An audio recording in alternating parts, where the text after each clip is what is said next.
standing by.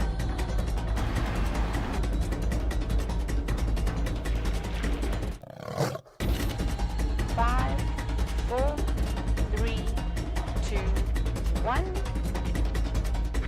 You are live, you are live. Welcome to the Sunset Safari on Safari Live. My name is Brent Smith. I have VM on camera, and we have Steph out on foot with Brian and Herbert. Now, we're in this area now checking where James had Karula's cubs. Now, we haven't had any sight of them yet.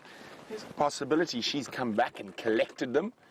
We're going to do another careful check around and then maybe just head a little bit further south, see if we find her tracks as well. Now, there's always a possibility she's bait a kill, she's come back, she's fetched them. So we just want to see which way she might have gone. So I think this is where you spotted them from on the Sunrise Safari with James and VM. We're here. We've had a look on the other side. We didn't see anything, but you must always look very carefully into these thick parts of the bush at this time of the day. It's about 24 degrees Celsius and quite warm. I'm just trying to see if I can see 75 Fahrenheit, see if I can see into the drainage line, if they're not just napping there. Let's have a quick look. Now, the female was just off on that termite mound over there. We've had a look at that termite mound. She's not there anymore.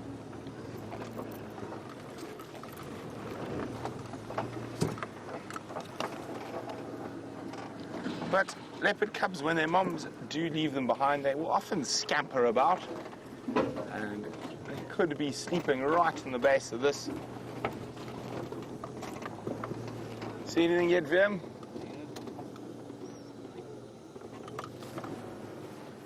Nope.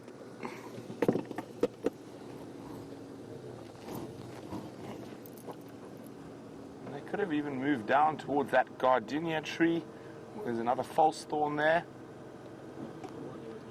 There we go. According to them, that's the one he was in this morning. Oh, my four-wheel drive popped out there.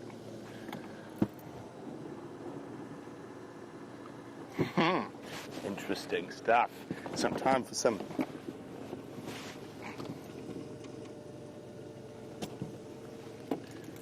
Now, the vehicles sometimes do that. A four-wheel drive just pops out. There we go.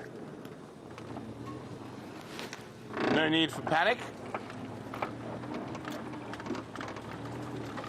All under control.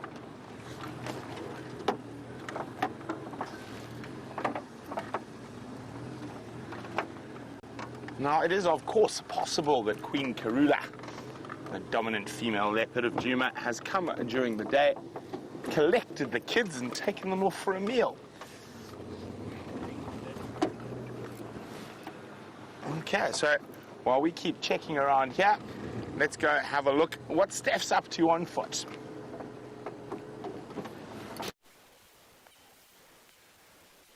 Well, thank you very much, Brent, and good afternoon to all of you on the Sunset Safari here. We're on foot again after a very, very crazy couple of days around the weekend. And this is the first bushwalk I'm doing since Sunday afternoon's landmark event, where I ended up squeezing a whole bunch of water from a piece of elephant dung and then drinking it, just to show everybody that it won't kill you and I'm still fine, and it had no adverse effects on me whatsoever, barring a slight aftertaste that I still get every now and again from my beard. No, I'm joking with you. I washed that off the second I got home. So today we've decided that we're going to head off towards Treehouse Dam. We're going in basically the same area as what Brent is in with Karula. We've got a sneaky suspicion that male leopard that was seen on the dam wall last night at around about 1 o'clock has also moved into this area. We tracked him here until the end of drive, and we've been sort of speculating what, where, how. James said that he saw a tawny eagle in Philemon's Dip, and with Karula around, she's needing to kill to provide food for those cubs. They're going to be hungry, and maybe, just maybe, we can get 2 leopard and 2 cubs on a kill. Wouldn't that be something? Now, I've noticed just as we've come here now, literally in this termite mound that's in front of us over here, that one right there, is a dwarf mongoose clan that has just come inside there now. Hopefully they'll stick their heads out while we're busy standing here. And what I'm actually hoping for is that this is the dwarf mongoose troop or clan. I'm actually not too sure what collective noun. Brent is much better at those things than I am, business or whatever you want to call it. But many of them together, this little family, will come out and come and show us themselves with us quite close. There's a almost semi-habituated clan that's on this particular open area, and that's because they come and raid the dustbins in the kitchens at Vuyatela Lodge, and they've sort of lost their fear for people. I know that I can get within 1 meter, within 1 yard basically of these little guys. They don't look like they're coming out to play today. The wind might be making them a little bit nervous, and I've seen 2 tawny eagles flying around already this afternoon. They were flying around in that patch of sky there behind us. And it might be because they generally carrion eaters, but they may also want to come and take these little dwarf mongoose. And I'm thinking in mind, they don't want to come out and play now. But we'll stand here for another minute or so. Let us just see if they come out. The wind is in our favor. The wind is blowing straight into our faces. I am speaking a little bit loud, but that shouldn't do too much to deter them at all. We have a fork-tailed drongo sitting on a branch just over there. Between the big standing tree and this fallen down tree there, we've got a red-billed buffalo weaver on the floor collecting sticks. But what is most significant is the fork-tailed drongo, the black bird that's sitting on the branch. That is the more significant. Fork-tailed drongos quite often feed in association with mongoose, and the reason for that is because as the mongoose are feeding, they also kick up insects that fly away from them, and the drongo is quick to snatch up a fleeing grasshopper or dragonfly or whatever comes out of the grass and that tells me that these mongoose are still there actually, which is quite nice. I think what we do, let's get a little bit closer and see how close that drongo will actually let us get. Obviously, how hungry it is will determine this particular thing,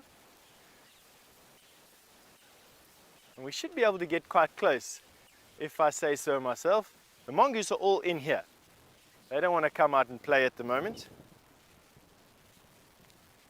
They have gone down deep into there. You can have a look. That's little bits and pieces of their dung where they come and basically sun themselves in the morning. You can come and have a look down here. This one's got no spider webs in, so this is the hole that they come in and out of. Now see, all that looks quite nice inside there, hey? Now deep down inside there will be nice and warm. The termite mounds, they actually generate a lot of their own metabolic heat, and so it'll be quite warm inside there, and the termites will keep it nice and cozy. Obviously they'll eat whatever termites come into the chamber if they can. And the termites, realizing this, would fortify those chambers and leave the mongoose alone. Now that drongo I see has flown away. That gives us an opportunity then to move on. We don't waste too much more time with this afternoon's walk. Let's go.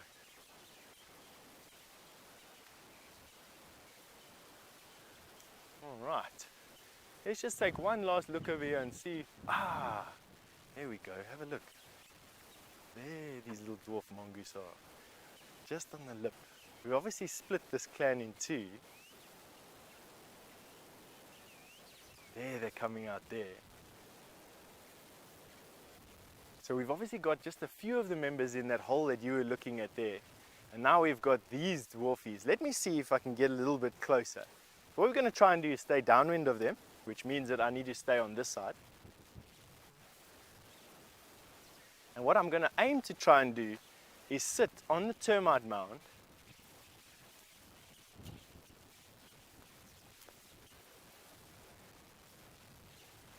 It looks like these. I'm not going to face him, so I'm going to turn my back to him so that he doesn't see my front. I don't want them to see my front. I don't want it to look like I'm hunting. And then I'm going to sit down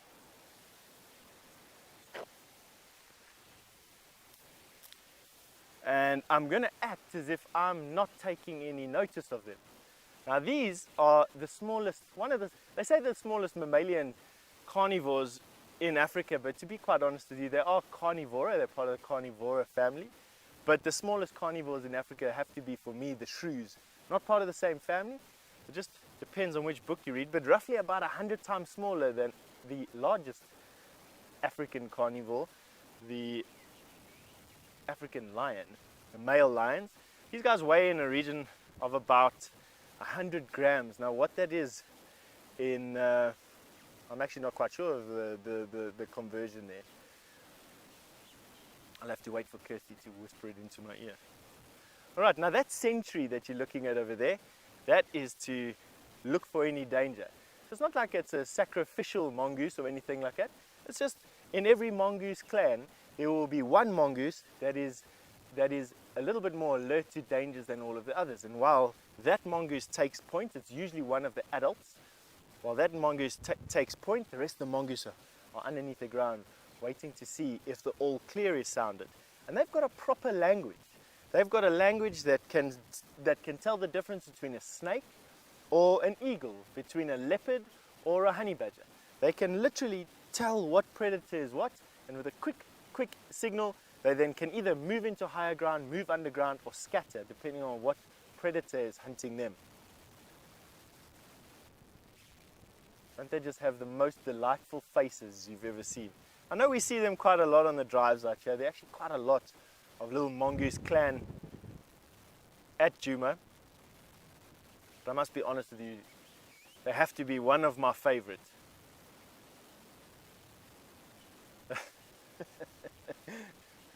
Oh, that's very, very cute. They would be foraging on this open area for what? I have absolutely no idea. I know that from time to time there's been a few locusts on quarantine lately, but there is just zero grass for them, for any sort of other insects to be supported. And unless they're digging out scorpions and spiders and the odd beetle that might fly into quarantine here by mistake, I don't think that the pickings are very generous out here.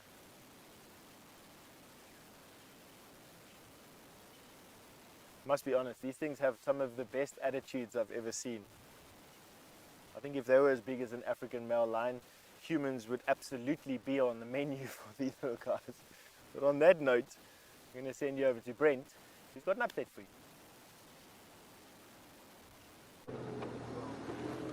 We had no luck with those cubs, so now we've come to the southern boundary to see if she's taken them out. And William spotted some tracks, but we think they're a little bit older. On the left. There we go. Let's have a look. Ah, well spotted, William.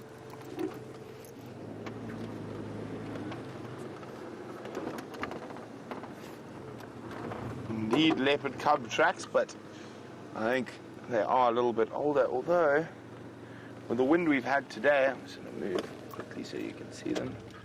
Here we go, little leopard tracks. But with the wind we've had today and how busy this road is, I wonder. But VM seems to think he remembers seeing them there this morning, so we're going to keep going.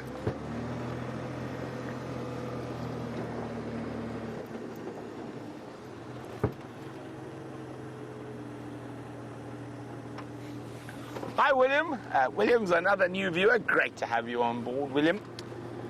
William says, how have I not watched this before? It's so great. We agree, William. We should keep watching. And we are looking for Karula, our dominant female leopard, and her two cubs at the moment. Oh dear, those cub tracks are not, and those are a bit more fresh, I'm afraid. Oh dear. Well, we'll move along then.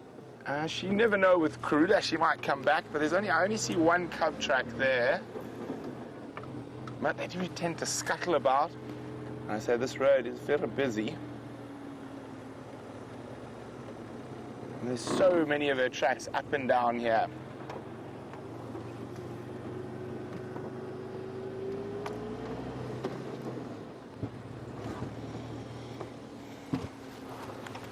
Hi, Debbie. Debbie's in Vancouver. Now, Debbie, I apologize that my neck is craning off the side, but I'm just trying to make sure we don't miss any tracks. Debbie's wondering, is it possible that Karula would share a kill with any of the males? I think she would possibly with Tingana. Whether she would take the cubs there or not, difficult one to call. Maybe when they're a bit older.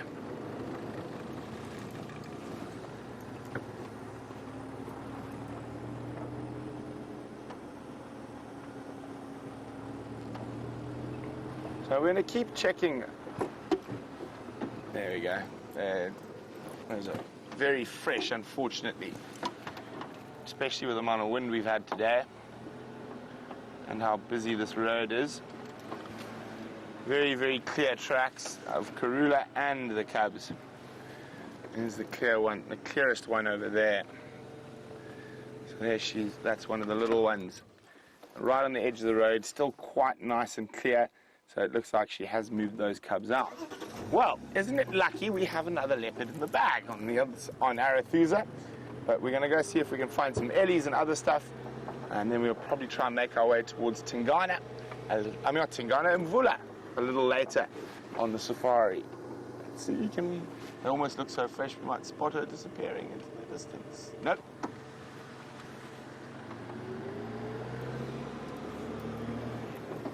She's come back, she's walking parallel.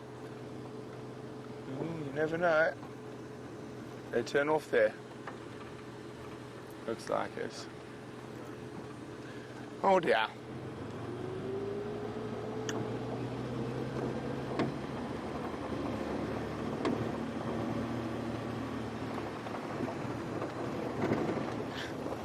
Hi, William. William says, what? They interact with us too? This is officially the coolest thing ever. Well, we agree with you wholeheartedly, William.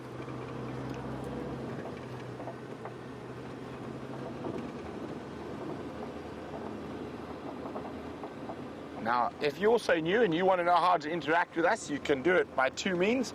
Use the hashtag Safari Live on Twitter, or you can use the email address questions@wildearth.tv. So it looks like Queen Karula and the cubs have crossed south. So we're going to leave the area. I did see some elephants on my way out to go look for it. So I think I'm going to head towards those ellies.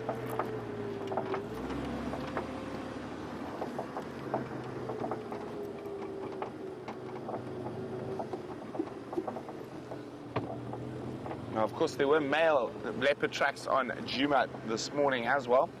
We're pretty sure it was Tingana, since Mvula's on a kill in Arethusa, and they went into the block. I know Steph wants to go have a look around that area. And then also, it looks like young Sindila, or Sindile, young male leopard, has also made a kill, but unfortunately in Buffel's Hook, and it's just beyond where we can go.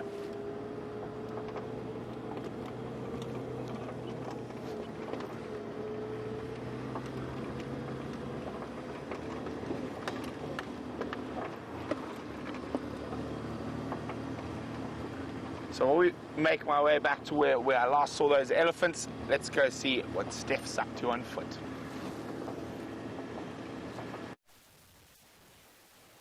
Welcome back to the bushwalk. As you can see, we're just busy marching from one place to another. We're going to try and get to the entrance of the old Ahina Den off of Philemon's Dip, so we can see what tracks we are finding over here. But while we're going about, we just might as well chat. It's a long time since I've particularly talked about the droughts. I know Brent and I share a common sort of feeling around how we feel about droughts. Me personally, I feel that droughts are about as necessary as what floods are and as what fires are. And although it's actually not nice to see animals deteriorate and they deteriorate in condition and the bush looks terrible, and it really is the only way that the bush thins out. A lot of species of plants will die back and create open areas, which in turn in the wet season then creates grassland, which of course is very, very good for animals. And of course then there's also the animals that look shocking, and a lot of animals die. It's not uncommon in bad droughts like we've had for up to 10% of the animals in a particular area to die off. Starting with all your large herbivores, and warthog in particular are quite drought sensitive. Oh, here's some fresh elephant tracks. Looks like a young ellie. And this is not too, you see the size difference between my foot and that elephant track. These are not too old. We've got quite a stiff breeze blowing at the moment. And what I'm going to show you now is how quickly in a stiff breeze like we've got, footprints like this become old. What I'm going to do is blow on them. Not harder than what the wind is blowing around here.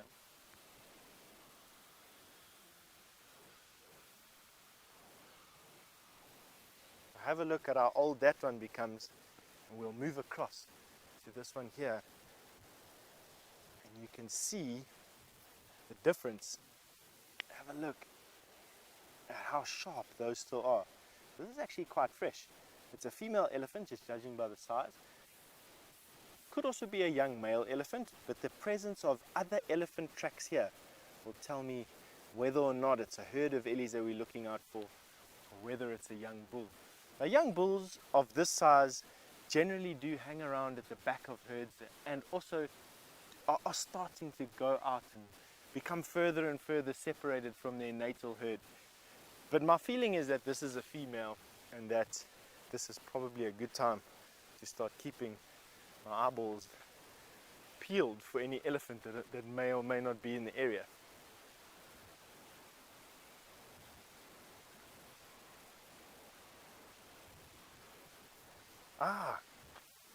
Betty, all the way from Texas. Hello Betty, how are you? Good morning to you. Your sun must be rising there or pretty close to it. You wanted to know what is to become of the jar I found in that termite mound. You know, Betty, that was probably the find of the day for me. It's actually the find, probably a find, of course, in terms of finding something in the bush, probably the best find I've ever done in my guiding career is finding one of these pots I keep on telling people about, but never really know anything about. And in the interim, I've actually found out some more information about these pots in this area. At the time, and with Herbert's help, I thought that the pot was a bank of some sort. It's where someone would put their treasures and would place it in the termite mound, and then let the termites grow over it because they disturbed it there, and only he knows where his treasures are. And when he needs some treasures, he goes and digs it out and he has it. Now that's one use, confirmed by Herbert, who's a local Shangaan gentleman. One of the other uses could be, it's in this particular area where families that have got a lineage, a long lineage in this area, give, how do I say? Sorry, I just heard some elephants making noise. Not give thanks, it's almost like give thanks to their ancestors, but it's a little bit more than that. I'm busy trying to think of the word now in my mind. But basically what they do is they'd walk around to prominent termite mounds and make an offering of beer in a clay pot that they bury inside a termite mound. And it could be anywhere from a couple of hundred years, well, a couple of years, a couple of dozen years, to a couple of 100 years ago. So quite difficult to actually ascertain exactly when that pot was put into that termite mound. I mean, it was probably about that deep into the termite mound, and it wasn't in the center of the termite mound, it was just off center by about halfway to the edge of the termite mound.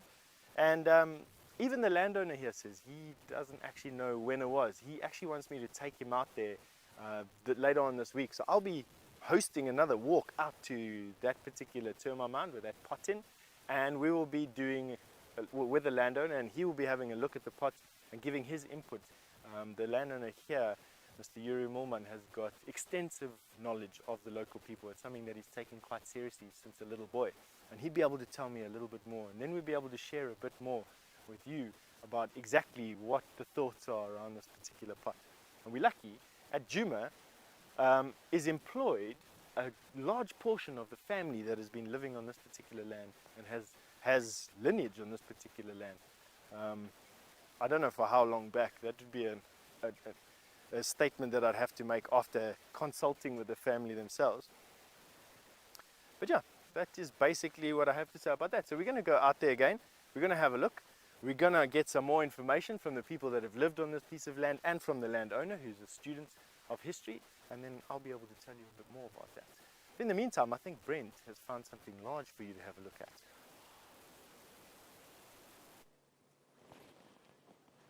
Well, in Africa we got lots of large skies. So there we go, a nice big African sky for you. I'm only joking, that's not what we found. And we've got a young elephant bull next to us. He's just in the thicket, so I'm going to move slightly forward.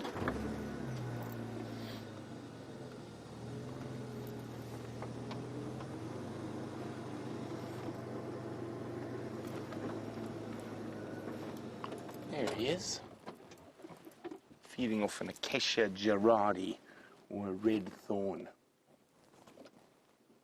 Now I can hear a few more other elephants about, but they seem to be all in the thickets. I'm hoping he's going to move out towards us shortly.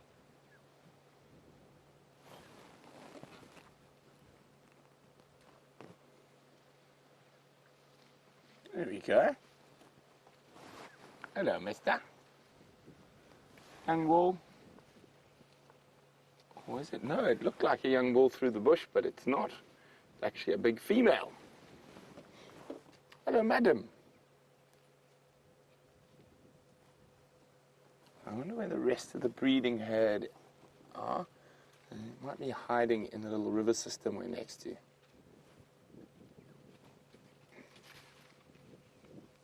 Let's move forward again a little bit. Oh, here comes a little one. I'm going to go back instead. Say when, Vim? Hello, little one.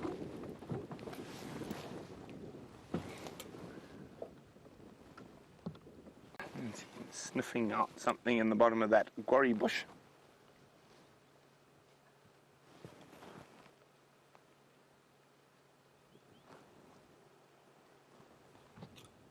What are you after? Oh, and another one. So it does look like the rest of the breeding herd are in these riverine thickets. And hopefully they're all going to pop out around us shortly.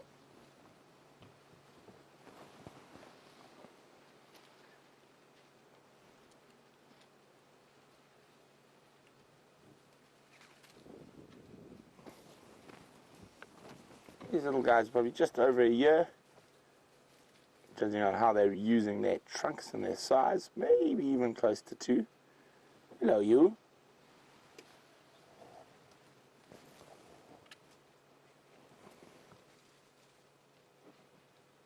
So they will still be drinking mother's milk, but they are weaned. I'm just going to go forward a little bit.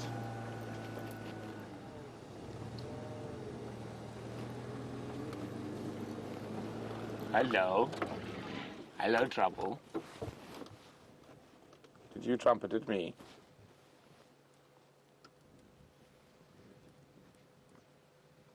It looks like both of them are young boys.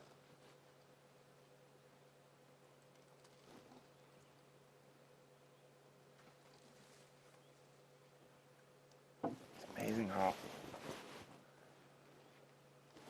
dexterous they are. Look at them sniffing out the tiniest little morsel with his trunk. Now, these elephants, these little ones, are probably 10 foot from us, maybe a bit further, 12 foot. It's not uncommon to have them come right up to us in the vehicles.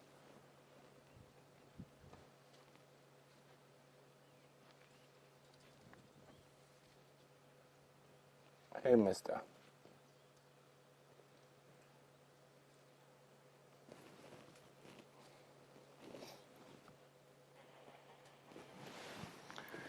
Hello, Jeet. Jeet's wondering how sensitive to smell little elephants are. Very, and elephants probably have one of the best senses of smell out here in the bush. And they use that nose to find lots of delicious things to eat. I'm not entirely sure how far an elephant can smell for. They can hear for nearly 20 kilometers. They communicate in low rumbles. A lot of them inaudible to us and just too low.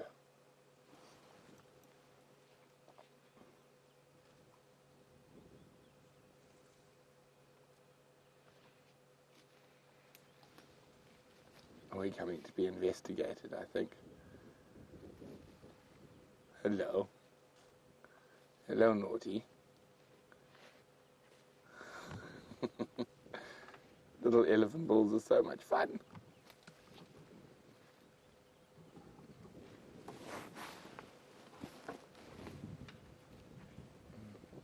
I'm pretty sure this is mom to one of them.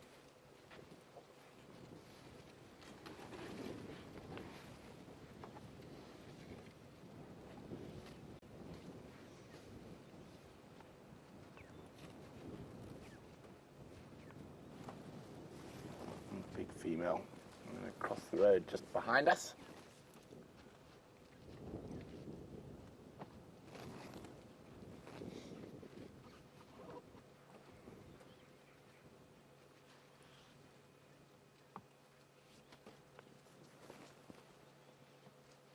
Hello, Gracie. Gracie's 8 years old and a firm Safari Live regular. Nice to have you on with us this evening, Gracie. Now, Gracie wants to know, do thorns ever get stuck in their throats? Or do they get stuck in their tummy? And that answer to that is not, Gracie. Now, their mouth is so tough, like an old shoe, and their big teeth crush up those thorns. So once they swallow them, they're already little bits. I'm just going to turn the car around.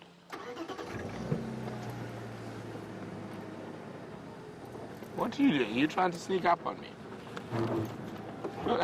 He's right here. Hello, little boy. Oh, they are so much fun, little elephants. Now, that's just playfulness. Oh, he's literally nearly touching the car now. There you go. I'm just going to swing around for you. Hello, little naughty. What do you think you're doing? Yes. That's it. Behave yourself. Now, you might do that again as I start the car. No. Okay. Isn't that absolutely wonderful?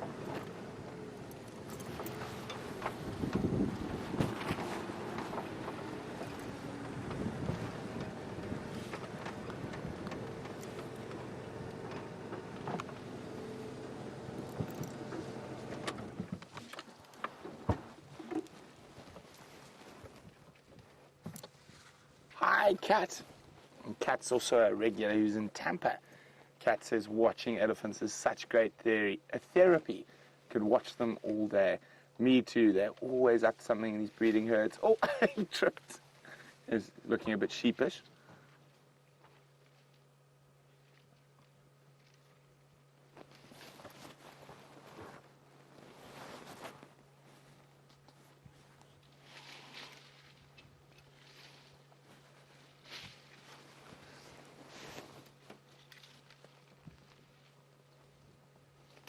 Now, elephants are, of course, incredibly large animals, and if they wanted to, they could do us some grievous bodily harm, but they generally don't.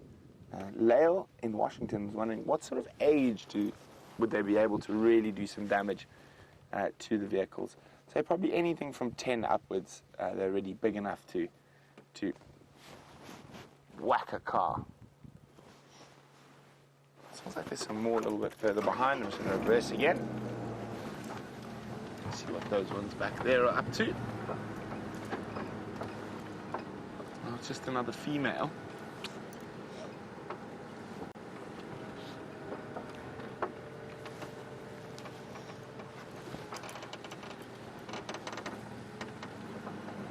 Another big female down there. And look, there's lovely long tusks. Hi, Roger.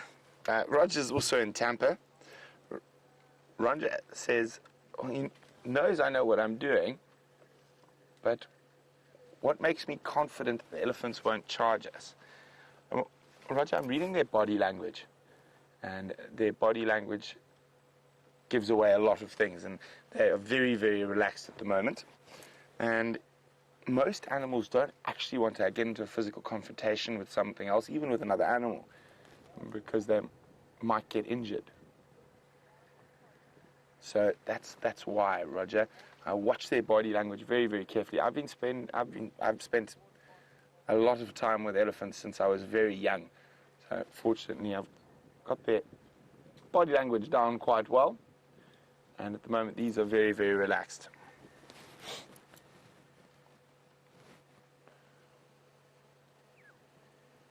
But we're going to move on now. We're going to leave the eddies to do their thing. And we're going to carry on, see what else we can find.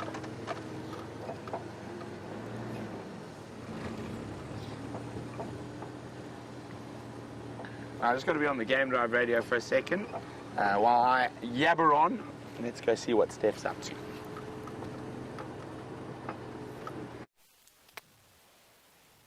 Welcome back, everyone. If you've just joined, I'm Steph. You're on the bushwalk portion of the Sunset Safari, and we found a nest here. You got me in the act of trying to figure out what made this nest, what's in this nest, and is it still in use? Now that is a very, very good question. I can't tell you what made the nest, but I can tell you if it's still in use by climbing into it. Now, climbing trees isn't one of my fortes so much as it is Mr. Henry's, or Brent Leo's. Actually, I'll probably climb about as good as Brent does, actually, which is not at all. Got something there. So it has no eggs in, but it does look like there are some remnants of eggs in there.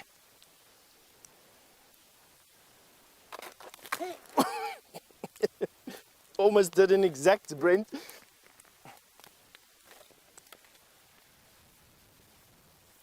Now I tell you, finding out what is inside these nests for your entertainment is not funny.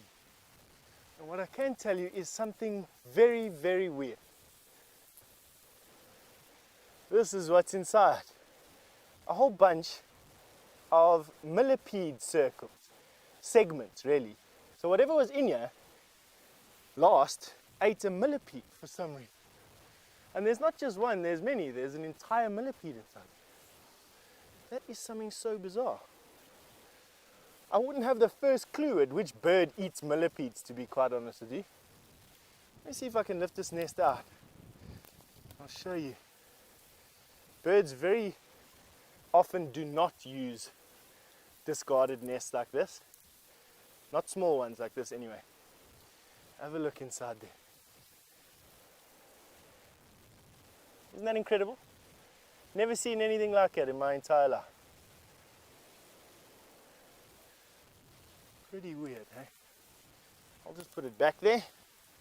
If any of you have any ideas as to what bird that may or may not have been, please feel free to share it with me.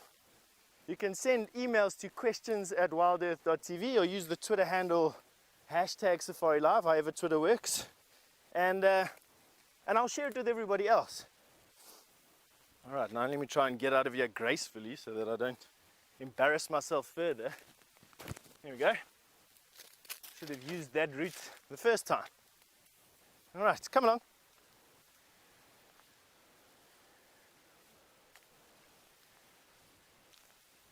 Now we are tracking a male leopard through here. We don't quite know. We heard from a feedback this morning. I heard secondhand that it was potentially Mvula that was at the dam wall last night. And Mvula was found this morning by Brent all the way on Arethusa on a half-finished warthog kill. And so we're beginning to think that it might be a different male leopard. Might be Tingana, could be a different male. Might have been Mvula that then walked across to Arethusa and stole a kill from some hyena or another leopard. We don't really know. It's a puzzle that is yet undiscovered.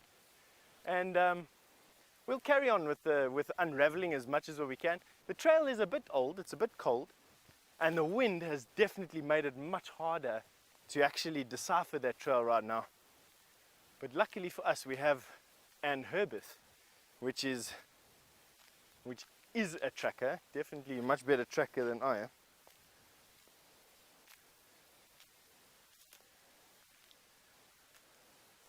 Here's an interesting bit of feedback. So Paul and Annie both think that the nest could have been from drongos. Paul and Annie, I don't know. I don't know anything except for a civet and some scorpions that eat millipedes. And I don't know of any birds that would want to eat millipedes. And I've never seen a drongo with a millipede busy hitting a millipede to death. I'm not saying it's not feasible at all. I just have never seen a drongo eating millipedes. If you wouldn't mind sharing the source of that information as well as why you think that is, for me, I'm still at a loss, to be quite honest. We're coming up here. One of my favorite things is to lift up these logs, and this to me looks like a nice log to lift. It's been here for a long time. Ooh. It's obviously quite a solid bit of tree trunk.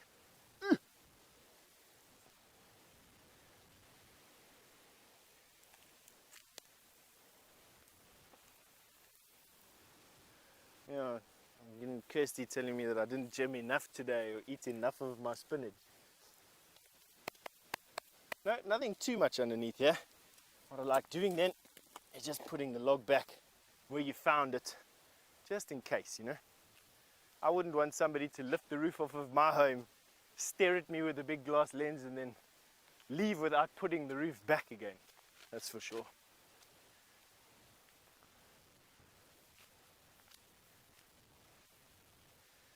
Now, we always wondered where civets and honey badgers live. This is a perfect place for them to do that. There's this massive old stump with a cavity on the inside. You can just have a look inside there, how well that would protect anything really from the elements. It does look like a squirrel's been using this one as a pantry. Have a look at these discarded marula pips. That's the only thing that does that. Now, I think I need to first aid my leg here, which means I'm just going to take the half of the tree that's stuck in my shin out. And while I do that, Brent's got an update on how we're following up on you. You have caught me trying to button my shirt while driving. It's not as easy as one would think. I'm going to start slowly making my way towards Arathusa. I'm going to get an update there on what's happening with Mvula. For those of you who knew, Mvula is a big male leopard. He used to be dominant over this area, but he's towards the end of his career. He's sort of retired. Now, it's not a nice retirement job. Or not job, a nice retirement like going down to sunny Florida. Here it means he's got to duck and dive and try avoid all the other male leopards who are younger than him, because he's not quite in the form he used to be. So he used to actually be dominant over the whole of Djuma and most of Cheetah Plains and Torchwood. Now it is now Tingana's realm. I know those leopard tracks that we had down near that old hyena den that Steph wants to go follow. We think that's probably him. Oh, I nearly got it. Okay, there we go. Haha, success.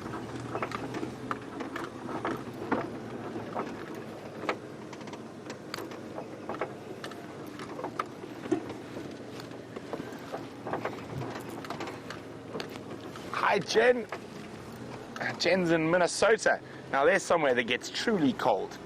Now, Jen's wondering, have Shadow and her cub been seen since we saw them with Sindile hanging about? Now, just for those of you who might not know, Sindile is Shadow's last cub, and he had a very rough start to his young life. He caught a domestic dog that tested positive for rabies, so he went into quarantine and he had to get a bunch of injections and live in captivity for a little while. He was re-released about just over a month ago, and he came back looking for his mom, but while he's been gone, in the 7 months he's been gone, his mom has had another set of cubs. She had two, one has been lost, but she still has one, a little female. So Jen's wondering, has she been seen? They have, but outside our Travis area. I know they were seen the next day, and they've been seen a few times. And I think she might steer clear of this area for a while Sindile is still about.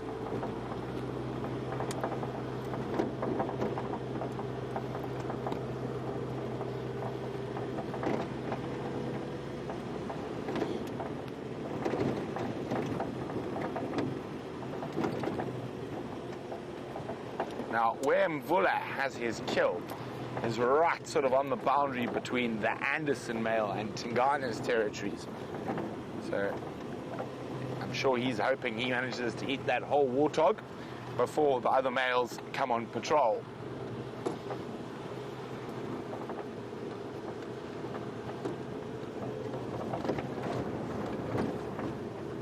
Oh, hello, little diker. Oh, 1, 2, 3, and run away. Oh, didn't run too far this time. There we go. A little grey diker. So that's an adult male. Yep, off he goes. Now, oh, they don't hang around too much before they disappear, the little species.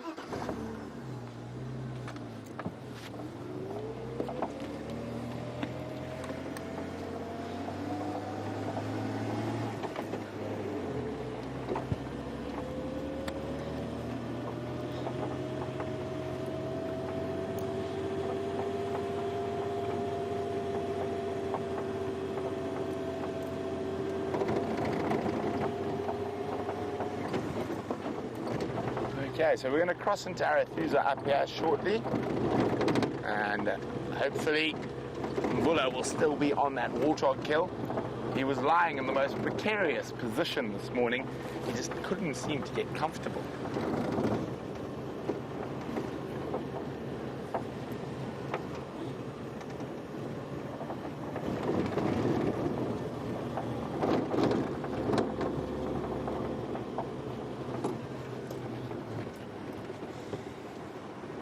Yeah, I'm just going to be on the blower, and you will see me talk on this from time to time, and what I'm doing is I'm communicating with all the other game drives from the other safari lodges that are around. So we keep in contact, find out where animals are moving, what's around, and it makes sure that we all have the best safari possible.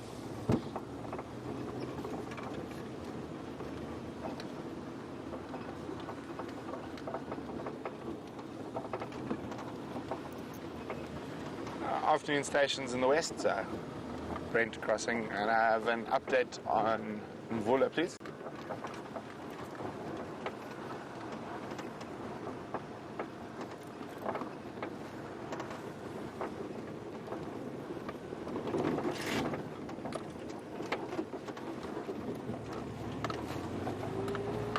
I'm just trying to listen to the radio. Let me get a bit higher, I think.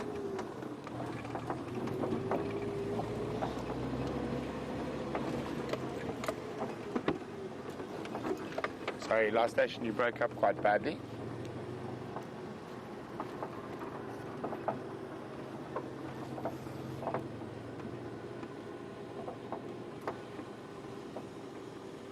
Sorry, I'm just trying to listen here. Oh, I'm not hearing them. I'm going to wait till I'm a bit closer and I'll try again. Oh, I can hear Roy. Let's try Roy.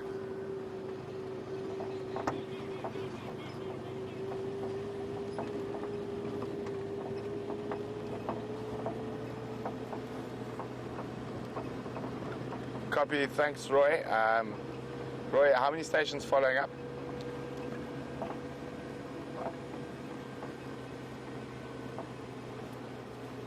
Copy, I'll go check around that area. Right. Okay, so it sounds like the meat is still in the tree, but he's not. So we're going to go have a look. He could be sleeping close by. He could have gone to Red Dam for a drink.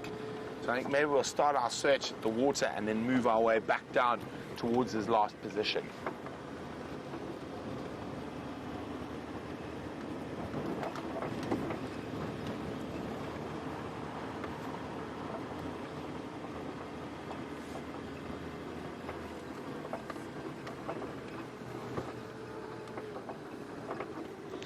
So on the subject of leopards, James Richard would like to know, has Tundi been seen around?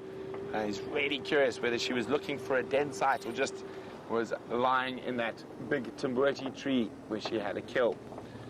I haven't heard of her being seen since then, so I can't say with any definite facts for you there, James. But hopefully we will see her again soon.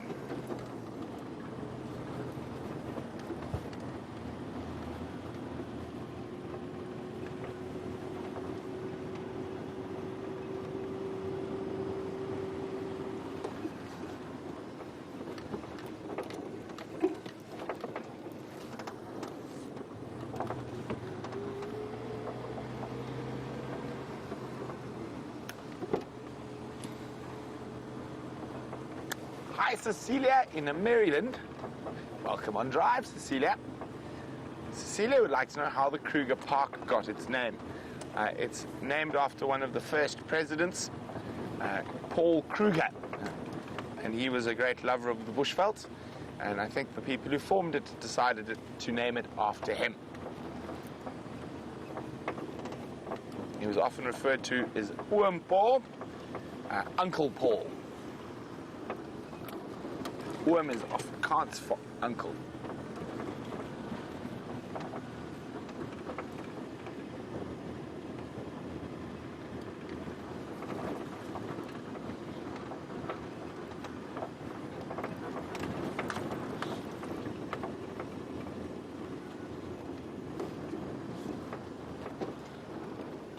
Well, we're going to go check around Red Dam. Maybe Mvula's gone there for a drink. And then, other than that, we'll move our way down the Marikani River, see if we can find him. While we do that, it sounds like Steph has patched himself up and is ready to see. Oh, blah, blah, blah. Are you ready to go see what he's up to?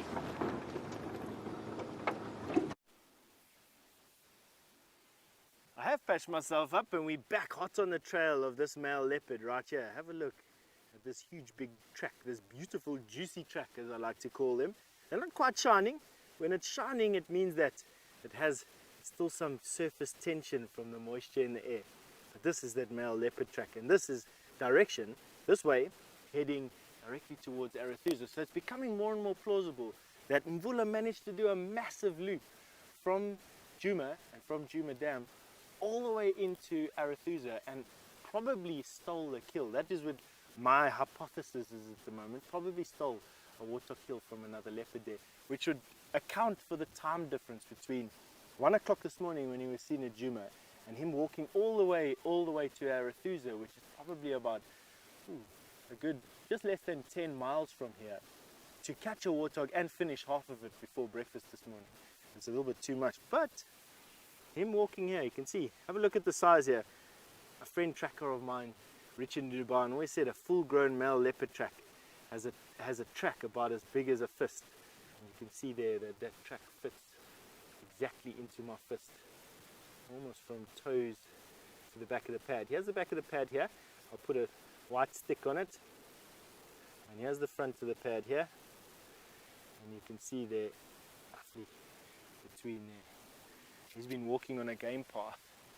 Now, it's not uncommon for large male leopards to walk and to use termite mounds like this as a vantage point. And we're going to prove the point right now. It looks like a nice, easy enough one to climb. But basically, male leopards, you can see the bush around here. All at eye level is all the same uniform bush. We're looking into it. And it doesn't really change when you come down. When you come down to about leopard level, it's the same. You're looking into the brush. Now, although their senses are very, very, very good, much better than mine is, for instance, quite often large male leopard are not scared and will walk up the side of a termite. We're going to try and do it from his level. You're at almost exactly the level of a leopard. And he would have come up here,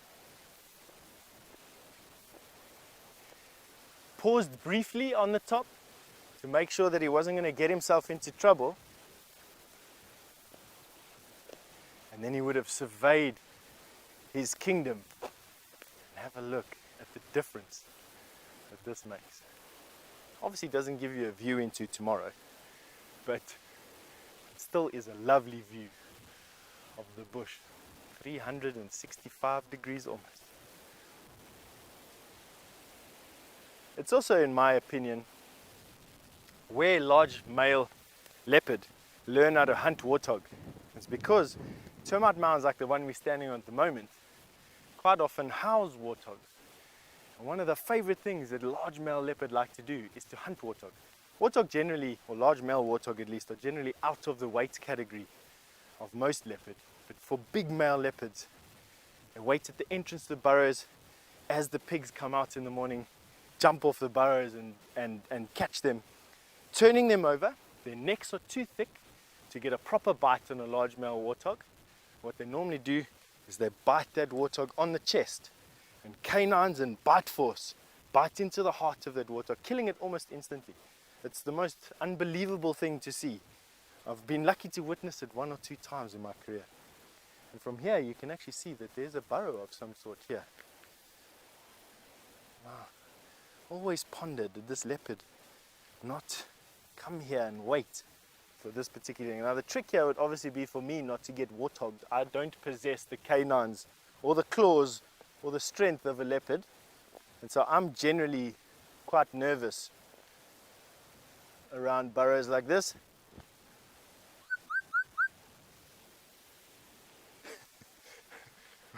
When you come down, I'll show you evidence why this is probably a warthog. It's going to take you a bit of time to dismount. You don't have to go that way, you can go this way down. It's probably a little bit easier.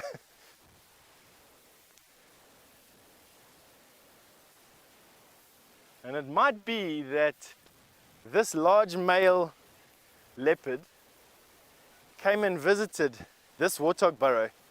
Have a look at the evidence that this is a warthog burrow. Warthog love mud. Other hole-dwelling animals do not love mud. Porcupine do not love mud. Civet do not love mud.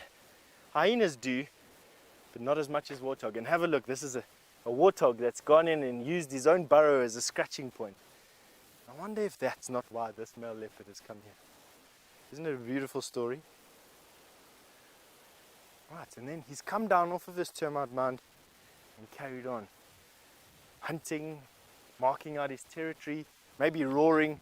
Myself and Kirsty heard him roaring this morning. He actually roared us awake this morning. I don't quite know what time it was. It felt like it was in my dream. So, couldn't have been too early.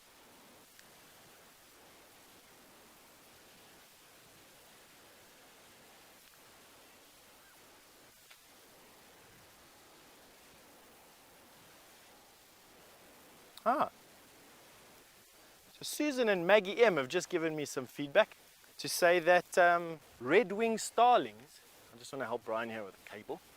Over. There we go. That red-winged starlings are quite known to eat millipedes. And you know, that actually gives me an idea. If red-winged starlings can eat millipedes, they don't really occur here. The closer you get to the escarpment, you get the red-winged starlings. But a very close cousin to the red-winged starlings, the Burchell's glossy starling. The Burchell's glossy starling is also a large insectivorous starling. And I'm wondering if the lack of insects this year because of the drought hasn't led to the glossy starling, the Burchell starling, start feeding on millipedes. That's an hypothesis. It's a hypothesis. And I think I'm going to stick with that for now. That the drought has caused the drop in insect numbers, which has caused the Burchell starling to have the millipedes on its menu. And what we were looking at there is a mother Burchell starling bringing millipedes to its babies and the discarded shell of the millipede on the nest. Nice one. Thank you very, very much. We'll see if we can disprove that hypothesis, either through conversation in the medium we're doing now, or whether or not I can find some alternative information for you in any of my books I have in my room. I've just been signaled to Brian that we're walking directly into the sun, which is ruining his shot, and I'm to change direction, which I will do duly.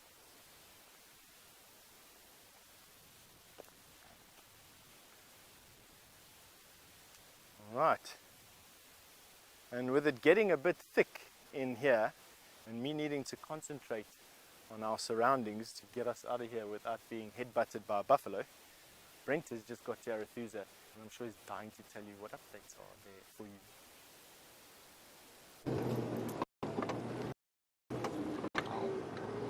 I'm just trying to listen to the game drive radio at the moment. Can't quite hear what's going on. We're right in the lowest point of the property, going down this little riverbed.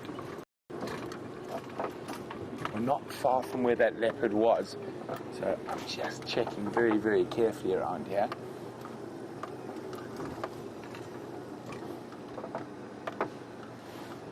He could be sleeping under any bush.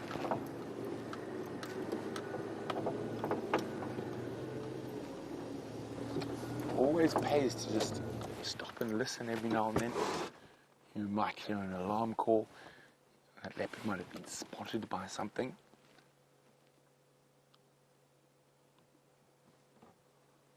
And the tree Liam is showing you is called a russet bush willow. Now it gets its name from the seeds. I'm just going to grab one.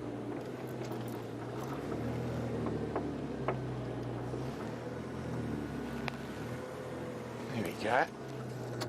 And you can see why it gets the name the russet bush willow. The seeds look like they've actually rusted, so that reddish color that's on them.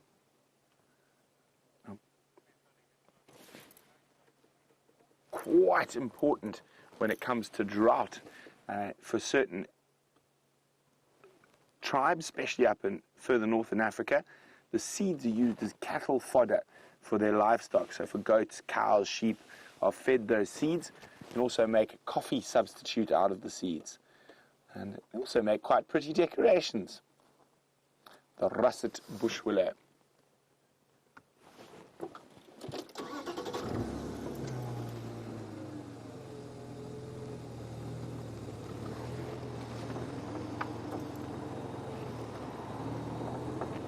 Sorry, I just need to listen to the game drive here. I'm trying to figure out if they've found willow yet.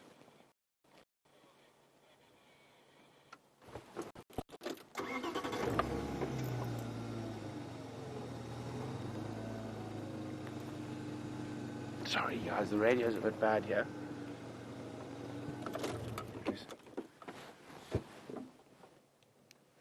Roy, sorry, I missed that update.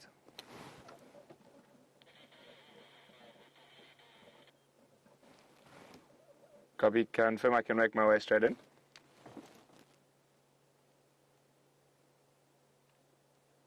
Sorry about this.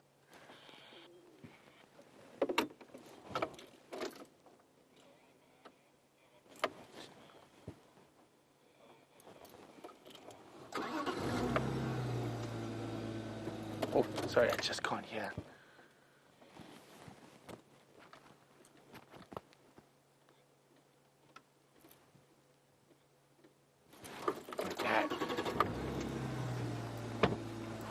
Great news, and Bulla has been found very close to where he was lying with that meat. I'm sorry, just the radios here were a bit bad.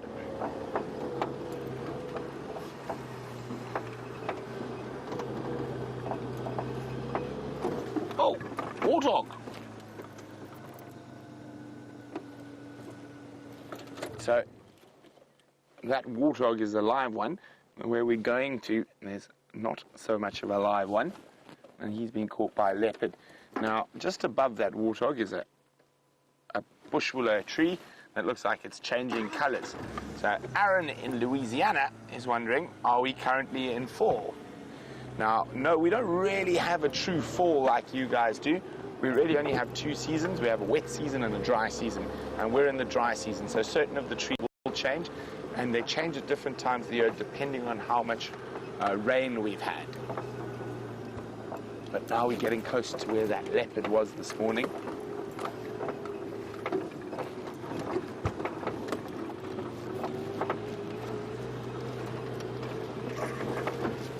Now, this is ideal leopard country around these little river systems. Lots of wonderful trees for them to stash their kills in.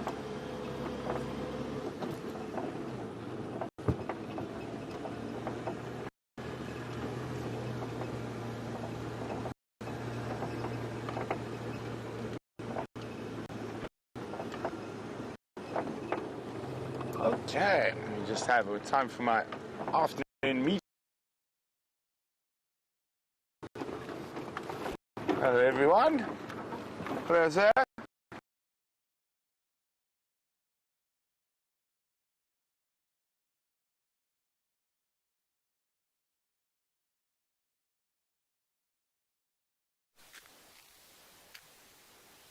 Alrighty, so back to us. Looks like Brent had a gremlin creep into his signal over there. Not uncommon, as you would know if you watched this morning's live drive.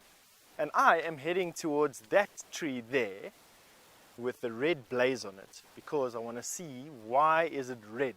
I know it's a marula, and I know that marula bark is so red, but I want to know why that one is so red. It's abnormally red, and I want to see what exactly is it that caused that particular wound on the tree. It's most likely elephant. What I'm speculating at the moment is that a buffalo has rubbed itself up and down on that bark, thereby increasing the wound size and letting that very diagnostic red sap come out of the tree. Let's go and have a look here. So the first thing I'm noticing around the tree is some red shavings.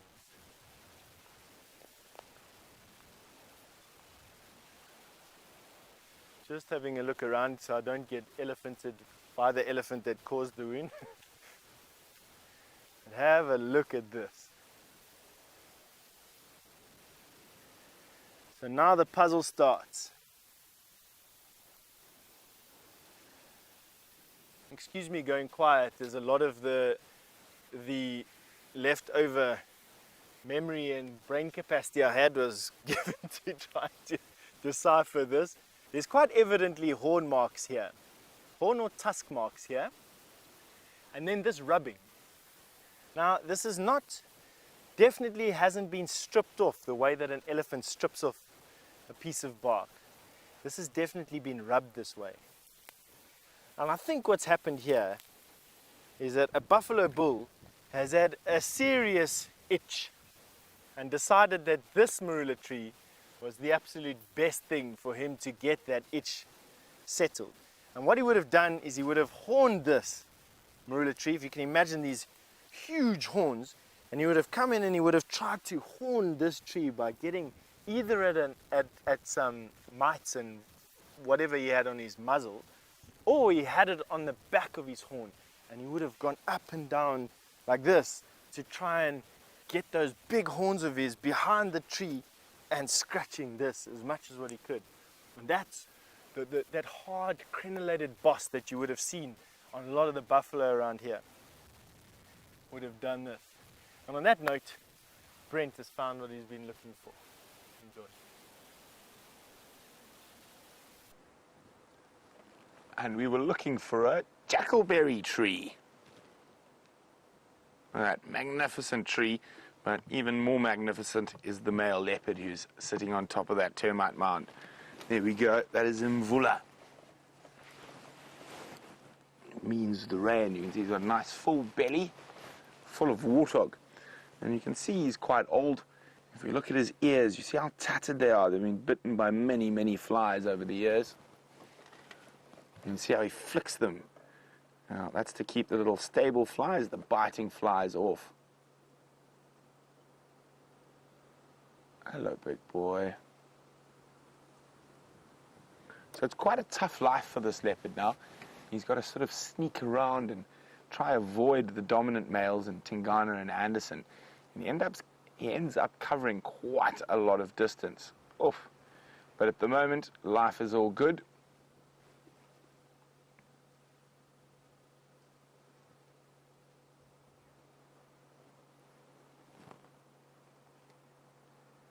You can see the flies severely irritating him.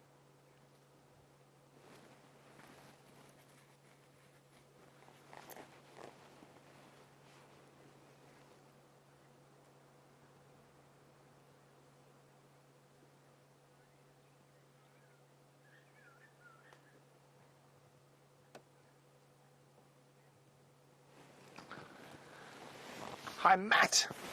Matt's in the Lone Star State, Texas.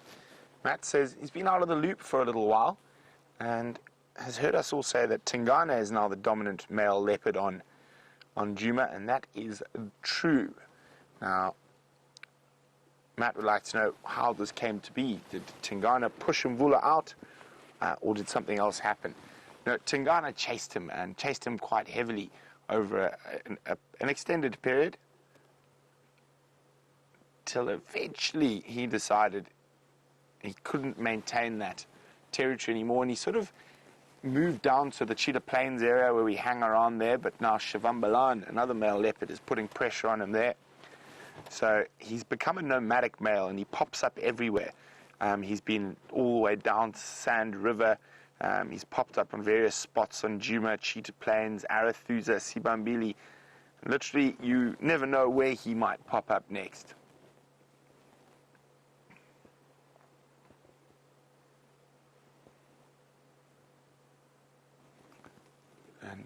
And you can see he's a nice flat cat atop the termite mound. And now if we come out and up the weeping boerbean tree, we'll see very, very well hidden there.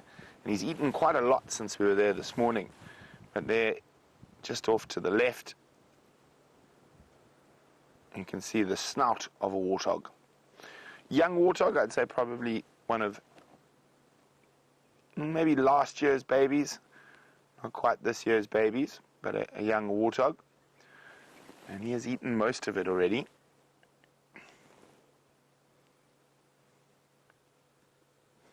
Now, there actually are some warthog burrows on this termite mound. We can't see them from where we are, but I think he caught it maybe last night as it was coming in to the termite mound in the early evening.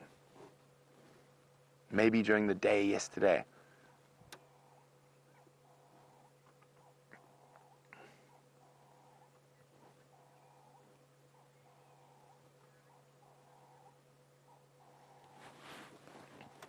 Hi, Rachel. Rachel would like to know whether old male leopards normally die of natural causes or from other male leopards. Well, in the bush, it's very, very seldom that anything dies from old age, which would be the natural causes. They're normally killed by, if not a predator of the same species, a predator of another species. Get a bit old, get a bit deaf, get a bit slow, get caught by hyenas, get caught by lions. And so very seldom, almost never in terms of big cats, that they will die of old age.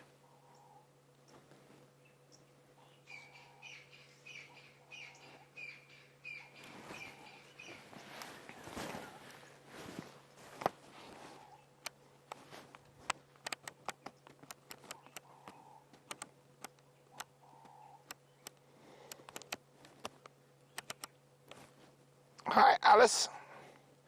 Alice is in Ohio. Alice would like to know, do old leopards lose their teeth like old people? Alice, it's very seldom that leopards actually make it to an age where they lose teeth regularly. You probably find he will lose some of his teeth. They might break as he gets older, but they more get worn than lost. That biting fly got you there. Oh, he's still a very pretty leopard, apart from his tatty ears, but he's very photogenic, Mr. Mvula. And if you heard that click, that was just me snapping a picture. And I encourage you guys to do the same with screenshots and share them on our Facebook page, or you put them, which is Safari Live, or pop them on Twitter with the hashtag Safari Live.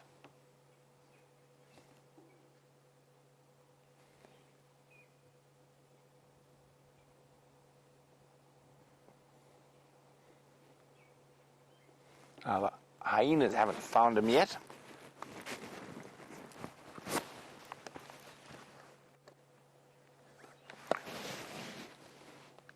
Now, he's what we would call a nomadic male now, and Robin in Maryland's wondering if he still marks his territory. He won't. He'll be very quiet. He won't scent mark too openly. He won't scrape. He won't roar. He'll try to keep under the radar, Robin.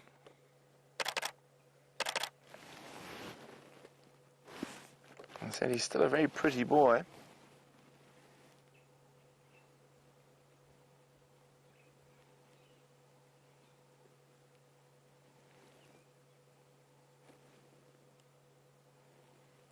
Oh, that's an ear flicking. And flop again.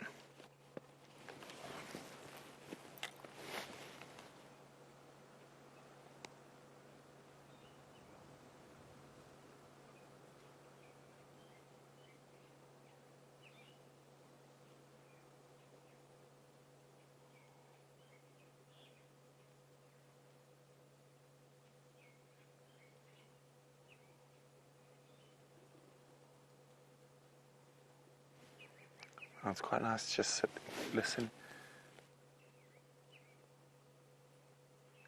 I can hear, I think, what sounds like a white-throated robin chat in the trees not too far.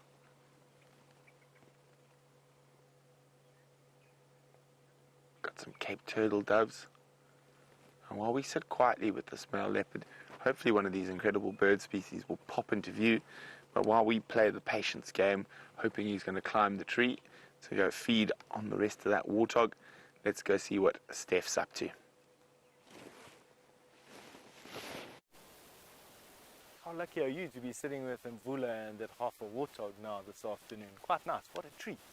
We're still on the tracks of this male leopard just because we just want to confirm exactly what's happening here, and it's getting fresher obviously as it's getting closer to Arethusa, which is leading us to believe that this is exactly what has happened. Mvula, having left Juma last night, walked all the way across to Arethusa and stealing a warthog kill from another leopard, or a hyena for that matter of fact. Big male leopard, it's not uncommon for them to steal kills from almost anything, except lions of course, they won't risk that. And clans of a hyena. Right, we've changed our direction a little bit. Not only because it's becoming clear that Mvula is the owner of these tracks, but also because we are going to need to start making our way back towards... Sorry, I just heard a sound there that sounded quite elephant-like. But it's because I'm standing in this thicket with this variable bush willow, and they've got the most unbelievable dried leaves. They turn into an almost leather-like... Trying to find a soft one here. But they turn into an almost leather-like leaf. And when they rub together, they sound like elephant ears rubbing in the bush. Now, I'll see if I can get my microphone close by. Listen to this. That, when you hear that in the bush, is a sound. It sounds like an elephant walking through a bush and then his ears making that noise. And it's quite disconcerting, I must be honest with you. It gets your attention, put it to you that way. Alright, let's head back here.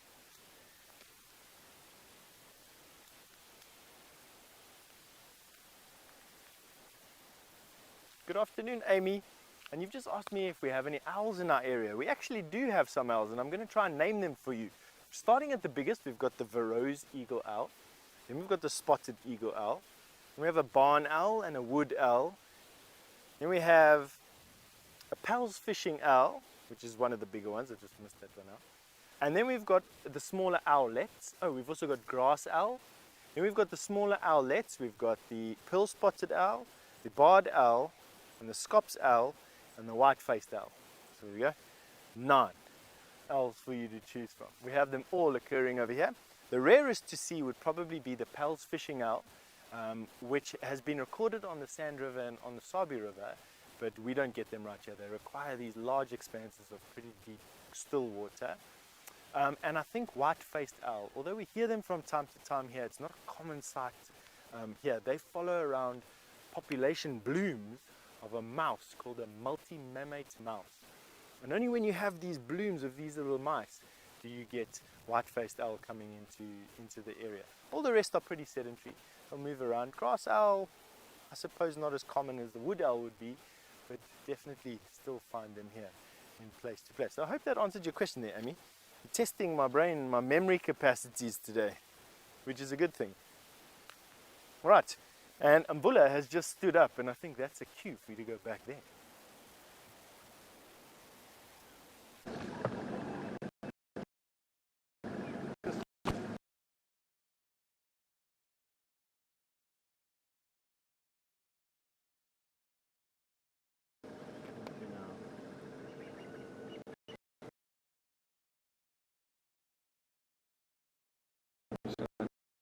Out of that.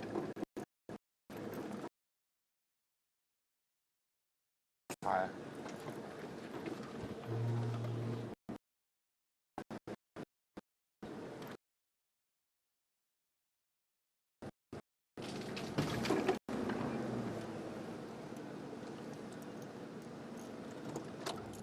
So it might look a bit funny because we are at an incredible angle. A very steep bank. There's a hyena here. Did he growl? It looks like he saw something. I wonder if there's a hyena maybe moving here. No, I think he might have just been focusing on the spot. Now we are going to have to make space shortly. It's a very difficult area. You can't actually fit many vehicles in here.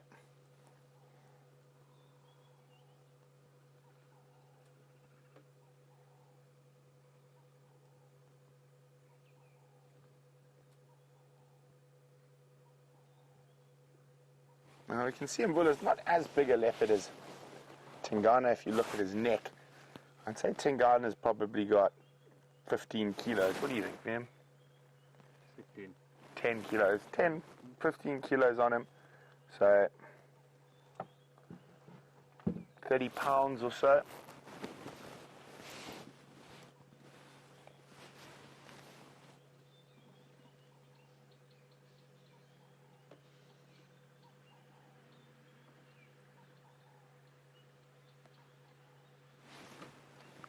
Okay, so Andrew's just arrived, so this is our last view of him for now. We'll try come back a little bit later. Andrew, just stand by there and I'll move out for you. So, while we move out, Cindy in Tennessee is wondering, do females still make moves at him? Look, seek him out to mate. They won't because he doesn't hold the territory, so he doesn't add any security for their cubs. So,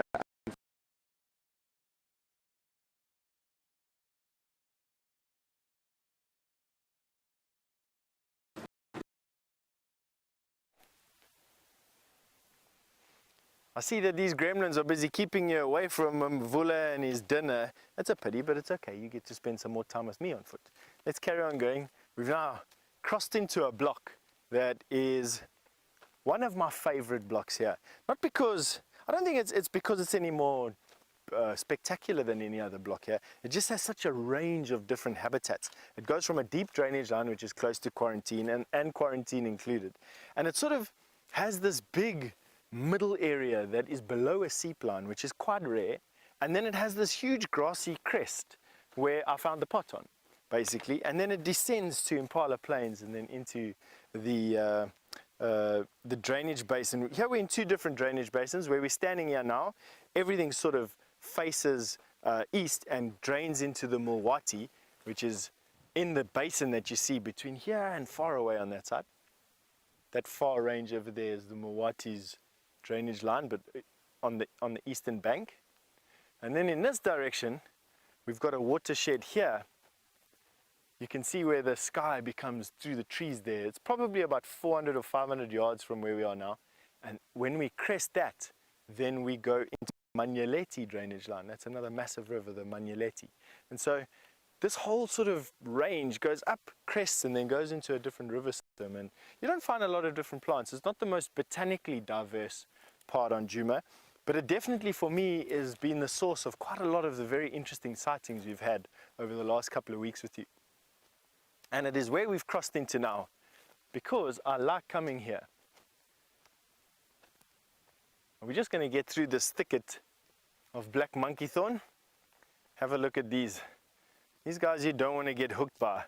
I've shown you from time to time the thorns on these guys. They are vicious. And the closer you get to the center of the tree, the more vicious they actually become. It's got me. And it's got Brian. And you know, one of the schoolboy errors you make is to dive in and grab it with your finger. But quite often what happens is it hooks you on the way out. Now, what I like doing with these guys is making myself a tooth cleaner. I quite like clean teeth. And although they look quite viciously hooked, they make for a wonderful picker. You just break off the quite brittle thorn. You don't want that stuck in your gum. I did there. And then you pick and you're scraping your teeth. Now, I do it almost every day, so I'm not hoping that I find massive amounts of detritus on this. In actual fact, I hope I find none. It'll be very embarrassing for me to show you that. But you can hook, and it's almost like Mother Nature has provided you with the most perfect angle on that.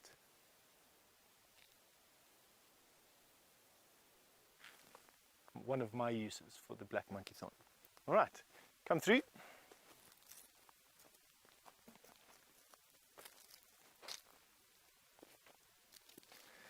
The amount of devastation that these elephants have done.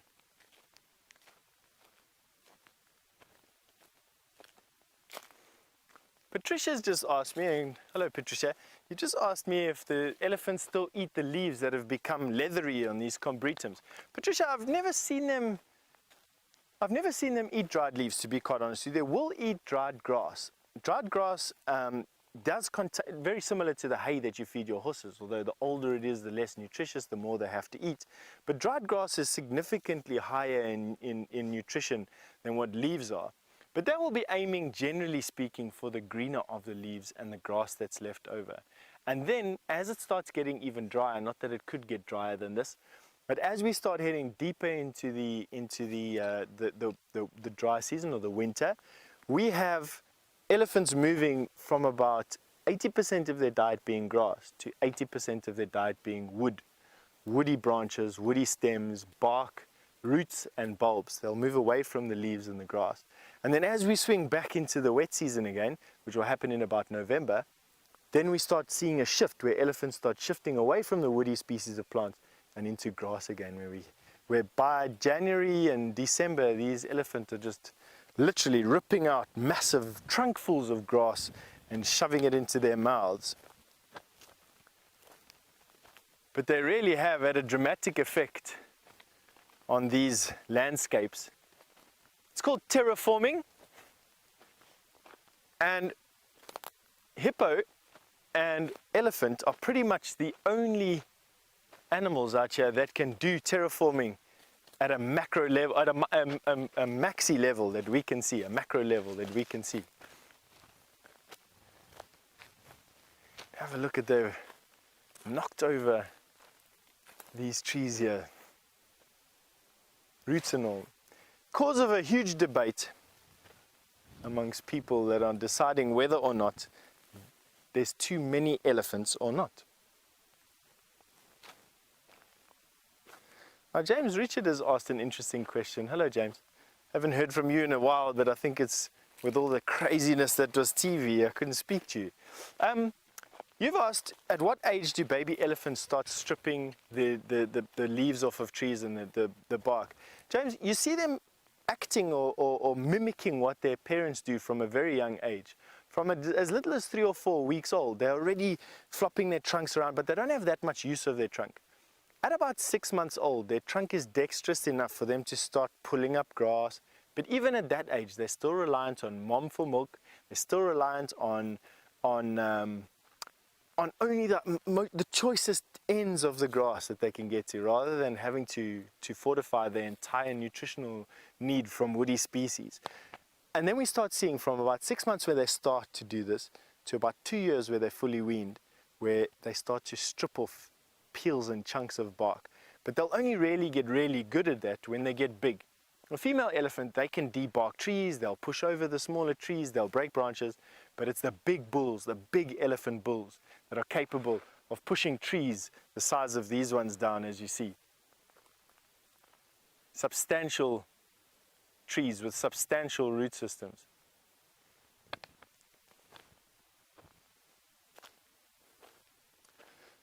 Monique's asked an interesting question all the way out of London. Good evening, Monique. You've asked, do elephants clean their teeth with anything that they eat here? Monique, in the sense that they take a toothpick and they take an elephant-sized toothpick and dig it into their teeth using their trunk, not really, no. What they would do is I've seen them quite often blow water and blow muddy sand into their mouth.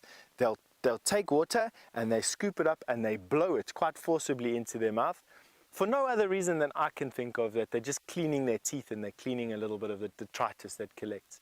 But other than that, no. They get about 5 different sets of molars, six molars in actual fact. So as soon as their teeth start getting all worn up and old, they usually fall out and are replaced with a fresher set, which makes it a lot easier to keep your dental hygiene in check, basically. All right, Brent is up and going again, and I think is in a better signal area, and I'm sure he's dying to let you know what Mvula got up to before he left, and we're going to send you over to him right now. See you later. So Mvula rolled over once and then went back to sleep. Unfortunately, it seems like not only is it a very difficult spot, you can only fit one car in there at a time. There's also not great signal. It seems to be just in a little black zone. So we've decided to leave him be, and there are quite a few other game drive vehicles who are trying to get there. So what we're going to do is head towards the hyena den and see what's happening on that part of Djuma. And I might go to where we think Sindile is just opposite in Buffelshoek with a kill. So I'd keep watching that Djuma dam cam. If he is on a kill there, the closest water is the Djuma pan.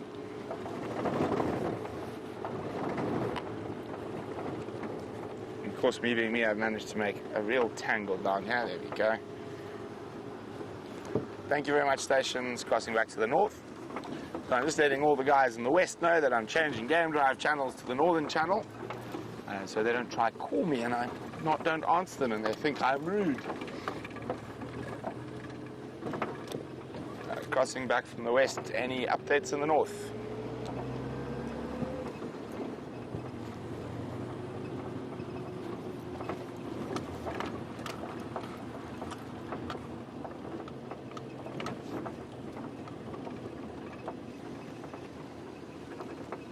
Crossing back from the west, any updates in the north? I'll be back with you guys in a sec.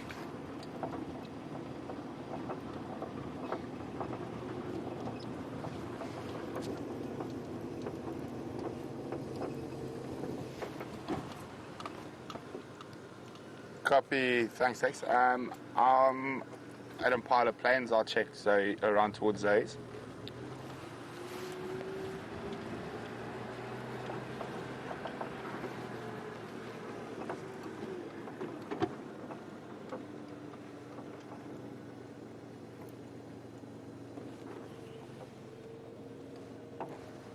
It's exciting, a report of wild dog tracks. Copy, thanks very much, Dex. Is there anywhere you'd like me to check?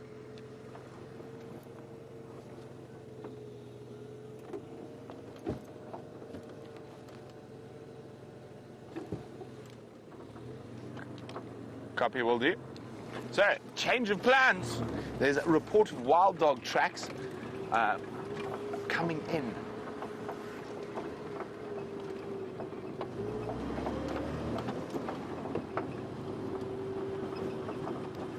Copy, thanks, Lex. I'll check Triple M.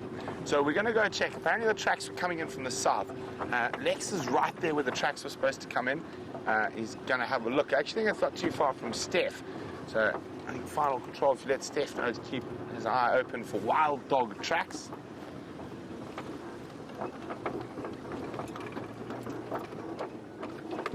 And they came in on Shabam Road, apparently, and we were there earlier, and there certainly weren't any wild dog tracks then.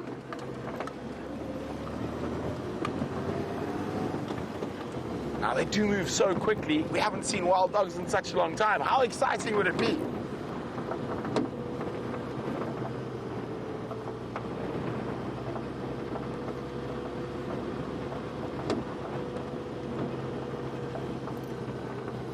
So they could be coming through anywhere, and we know how fast they move.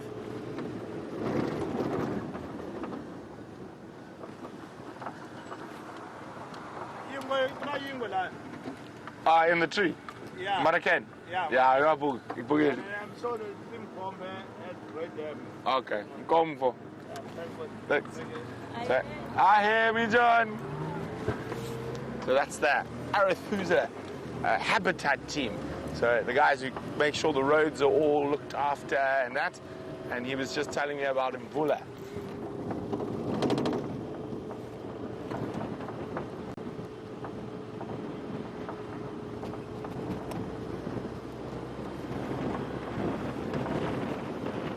So I'm going to be checking on the road quite carefully.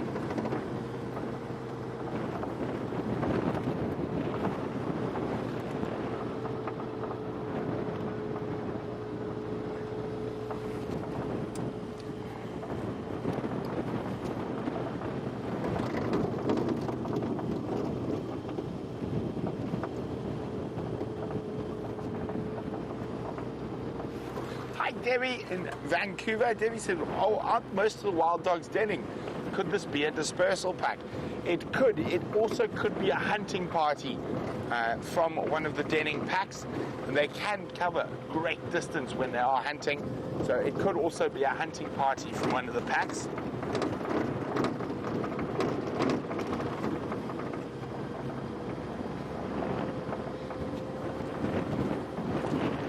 I haven't seen any tracks yet. And the other thing about wild dogs, you can actually smell them. You smell wild dogs, Vim? I don't smell wild dogs yet. So even after they've passed through an area, you can smell them. They smell sort of like wet dog. But I'm going to keep checking carefully here for these wild dog tracks. While we do that, let's go see what Steph's up to.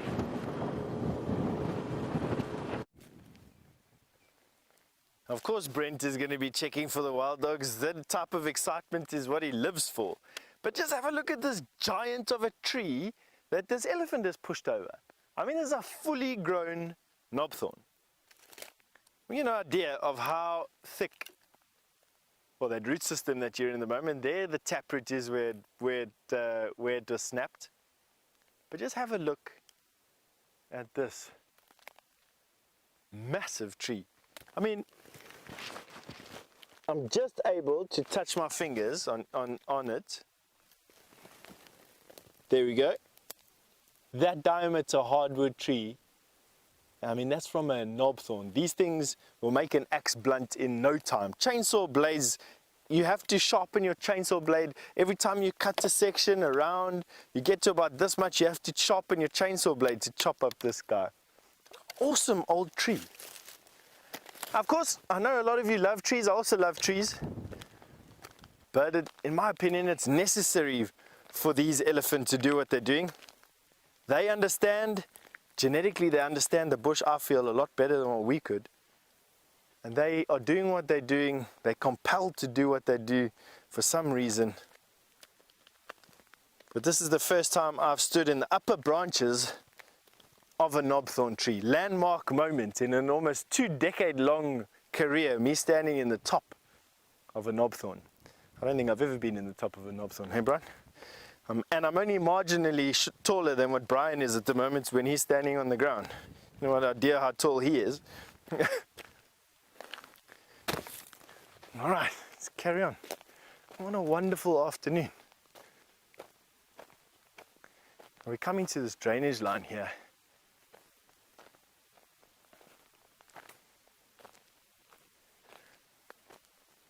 Good afternoon, Ramay. While we're wandering through the thicket over here, you've asked what has happened to all the guinea fowl. That's actually a good question. I see guinea fowl quite a lot. I couldn't tell you where exactly was the last time I saw the last guinea fowl we saw here. They're still here, but you probably find that they are in a much smaller area or a much larger area. Let me just think about what I've just said there. The dry season animals tend to stick to a larger area because they need more area to forage. Those animals that can fly away will fly away, but generally speaking, the rest are all just here, just spread out, having to move quite a lot to find enough food to keep themselves going. So they're here. It'll be easier for you to see them on game drive, and I'm almost wanting to say that we've got a flock of them that hang around Juma. Hey Brian, do you remember any around Juma? Yeah, there was on Quarantine. It was, there is. This is an interesting plant.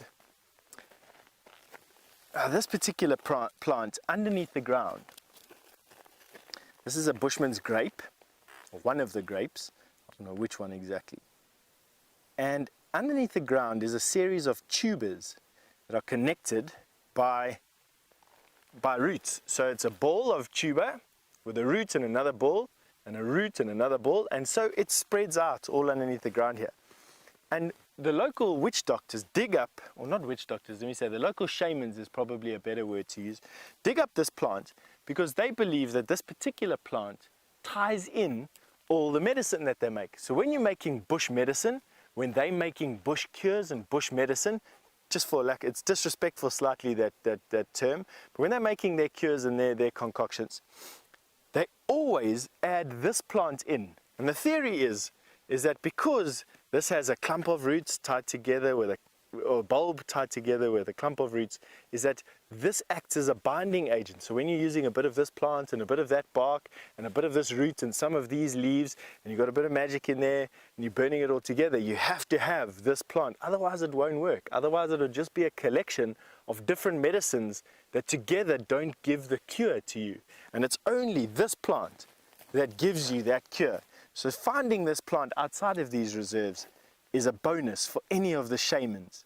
Luckily it's a fairly common plant. You see them almost everywhere. I think that's quite a nice story, don't you? It's a nice story. The bushman's grape. Alright, let's go and see what's happening in this drainage line here.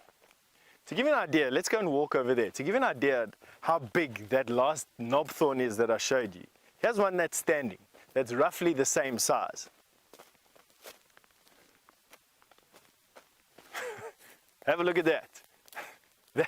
That knobthorn that I was climbing in now is the same size as that. And I'll prove it by putting my arms around it, and let's see if my fingers can touch.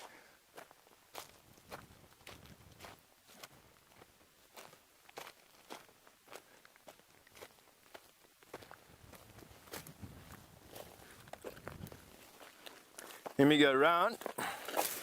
Well, I'm falling all over the place today. Ah, no, I think I've overestimated myself. No, my fingers can't touch. This tree's bigger. There we go. In actual fact, this tree's much bigger. The joys of getting a bit older, not really knowing what you're talking about. It looks the same size. I'll put it here. Let's leave it there. All right. It is a huge knobthorn though. And I got to give it a hug, which was a good thing. I like hugging big old trees. We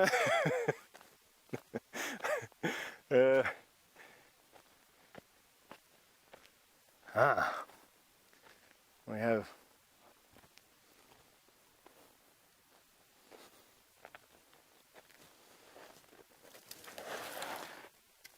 now, Debbie, while I'm digging around here in this hole, you've asked me, do guinea fowl have a different call winter to summer? Debbie, I don't know the answer to that question, but I'm going to say no, probably not. They probably have a breeding and a non-breeding call, and they probably have a whole lot of other calls for alarm. They definitely have alarm calls, and they have contact calls. They have a whole variety of calls. But whether they have calls that are specific to a season, I don't think so. Not in my experience, at least, anyway. I'm trying to see if there's any moisture in the bottom of this. This is an elephant well. Elephant, where they can, dig out fresh water. And I'm trying to see here if there's any water here. Now let's see if the soil, there we go, a little bit. Here's the soil. Now, not much. I'd probably have to have quite a big spade to get into the bottom of this, and it's probably why the elephants stopped digging, because they knew that the water was already gone. But have a look at how wonderful that is. Eh? These elephants, definitely very clever. All right, let's carry on up and out of here.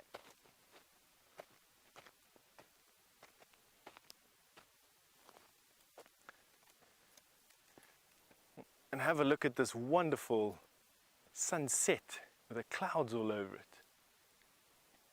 That's beautiful. And on that note, I'm going to send you over to Brent, who's got an update for you.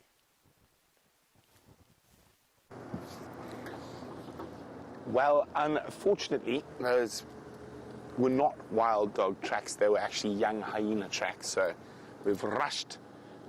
Two of us have rushed here, and unfortunately, there were not going to be any wild dogs. But I'm still in the mood for some carnivores. So I am going to try and make my way towards the hyena den before it gets too late. But there's just such glorious light coming through, and there's a male impala who's now steps directly out of the light as we stop. Okay, thank you to you. You were standing in such beautiful light, and now you run away.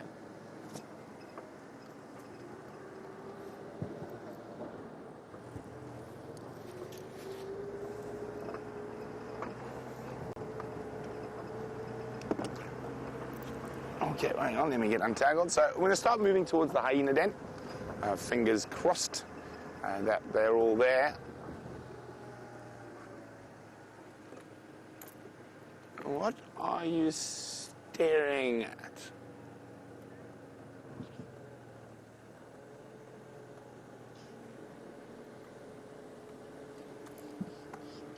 Are you looking at me?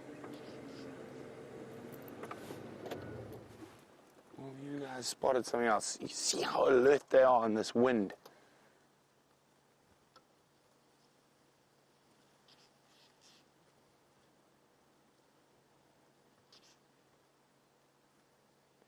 Ah, I think they spotted a francolin in the bush.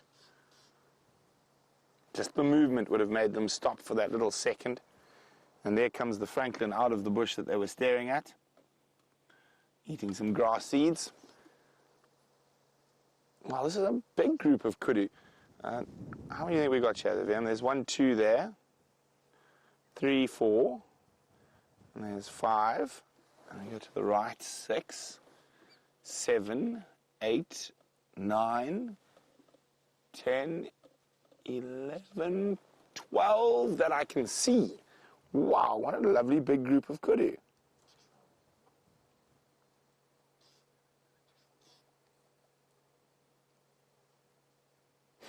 It does pay to be alert with all the predators that are about. Bye, guys. Don't get eaten. Or if you do, wait for me to be there.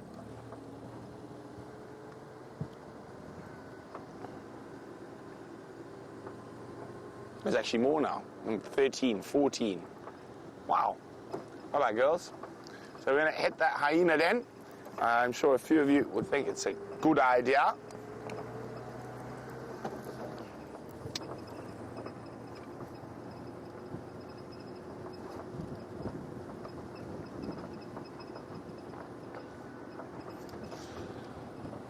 Hello again, Debbie in Vancouver.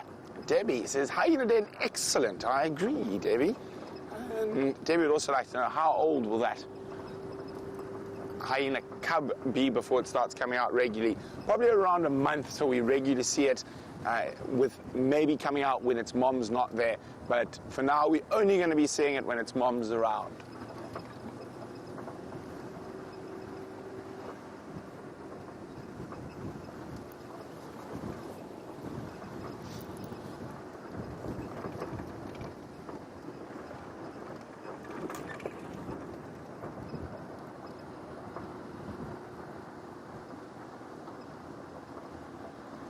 Sorry.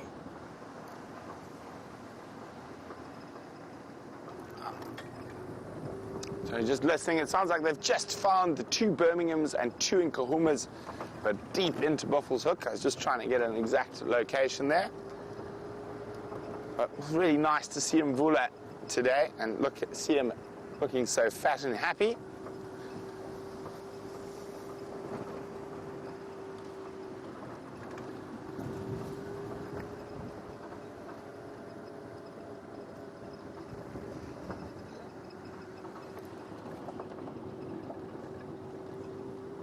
And Zoe commented, she just loves seeing the old boy Mvula. Yes, he is still a spectacular animal. And he did give us incredible sightings when he was the dominant male on Juma.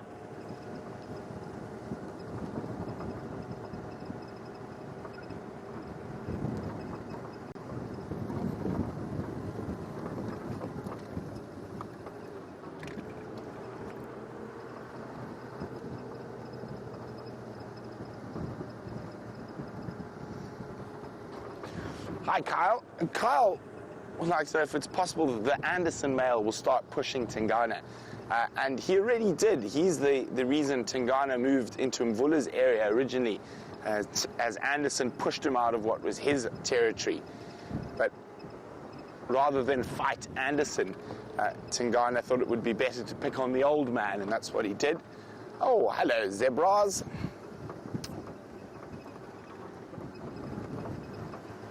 Oh, it seems like everything's coming out and about as we get closer to the sunset. Zebra and wildebeest. A single wildebeest.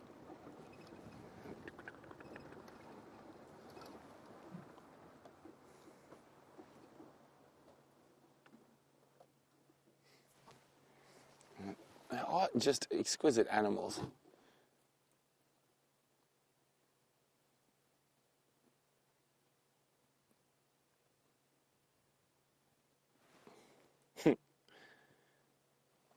They do look slightly bemused at times.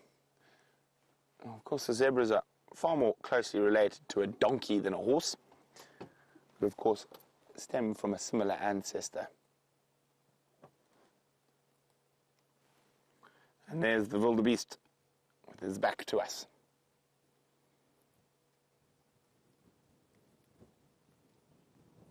Okay, well, we'll leave the grazers to graze, and hopefully the hyenas will be at home.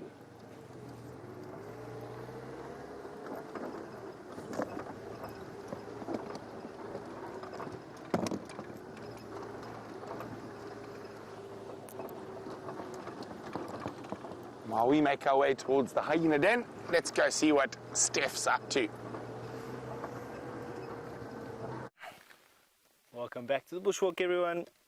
I've got some ant lions here, and I always like this time of the day to figure out exactly when these ant lions stop their activities. Now this looks active, so what I'm doing is there we go, you see that? Come inside here, have a look. Can you see there? Now what we'll do is we'll play like we're an ant. Watch here. There we go, flick, flick, flick. Flicking the sand. How awesome is that? And on the head, they've got this vicious pair of pincers that they grab anything that comes in. Flick, flick, flick. Let's see if we can get him for you. Looks like a big one. So I'll stir up there. There we go.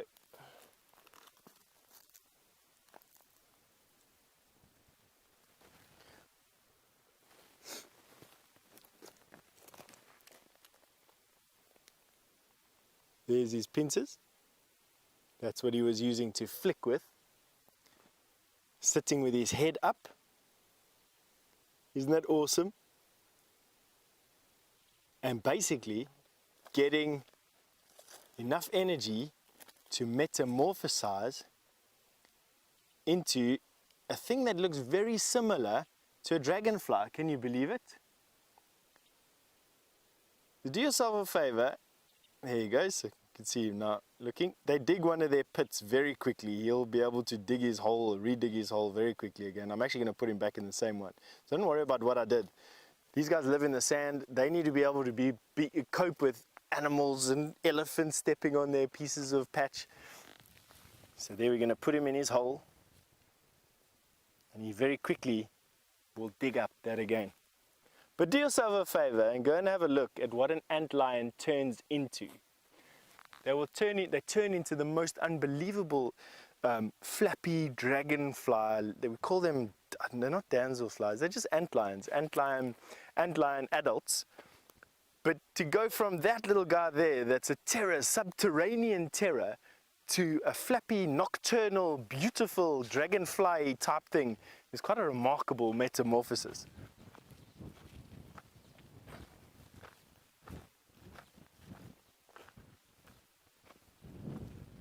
Oh, it's turning into a lovely evening.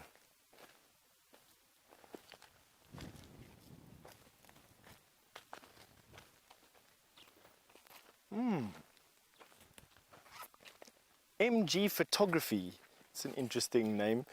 You've just asked me when was the last time I saw a kingfisher. That's a good question there, MG Photography. Give me a while to think about when the last time is I saw a kingfisher. I heard a striped kingfisher last weekend. That's what, not this weekend now, the weekend before that. I haven't seen a brown-hooded kingfisher or a striped kingfisher, which are the only kingfishers barring a pied kingfisher and the giant kingfisher, which are still here. So a while back, let's say I heard one 2 weeks ago. The last time I saw a kingfisher was probably about 2 months ago. And that's because where we are now in the Lowveld is just way, way, way too dry for the insects that these birds need. And birds have wings, and because they have wings, they fly away.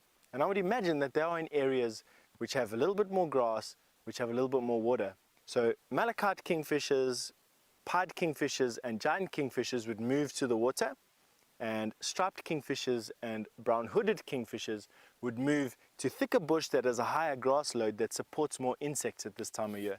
And I have no doubt that they've moved over to those patches there. It's a good question, actually. It's a nice observation. It's like an observation James made a couple of weeks ago, months ago now, about how there have been so few cuckoos this year. Cuckoos came in, it didn't rain, and they left again. Then we had a little bit of rain, and the cuckoos came back, and then they left again. So nice. Yes, Brent's definitely having a large mammal day. He's just let me know that he's got a tawny surprise for you. Enjoy that. Gee.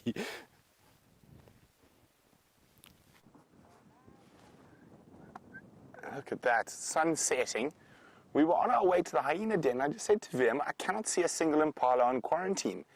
And we started looking, and there's 3 lionesses.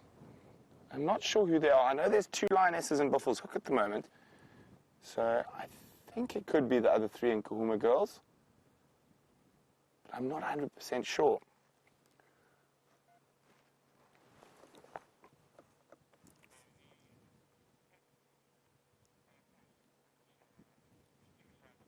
This is very, very interesting. I mean, we have had no lion tracks on the property today. Only those tracks we've had leaving this morning, but none in this western and central area. But it's so funny. The lioness was looking up over the grass, otherwise we might have missed her.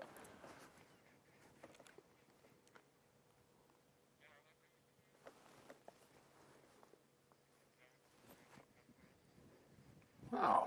Who do you think they are, Vim? Nkomas? Yeah, I think Nkomas as well.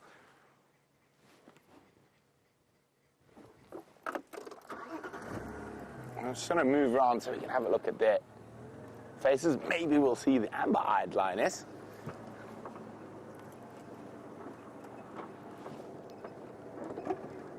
Andrew, what's your position?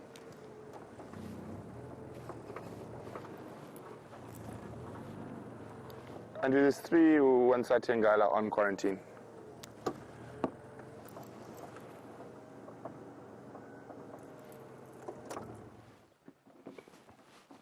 I think so. I've just seen them now. Look at that. Isn't that gorgeous?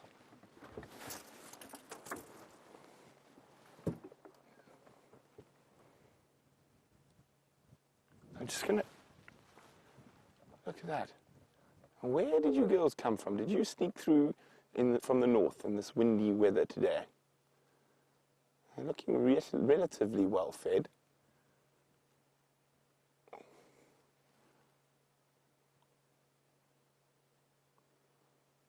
Isn't this exciting? Vim and our plans have changed. It's definitely getting to the right time of the day when they might move. I think, depending on where Steph is, he might need a lift home.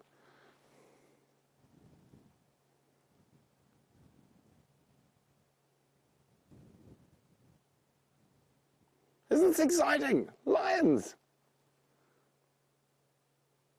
Now, I don't think Liam and I were expecting lions at all. No, not at all. But that's the most incredible thing. We are live in the African bush. You cannot predict what's going to happen next. Now, I'd love to see the bellies of all three. You can only see the belly of that one who's just slightly looking at us there through the grass. And she doesn't look like she is lactating. And it's going to be difficult to see if she's just full, possibly pregnant.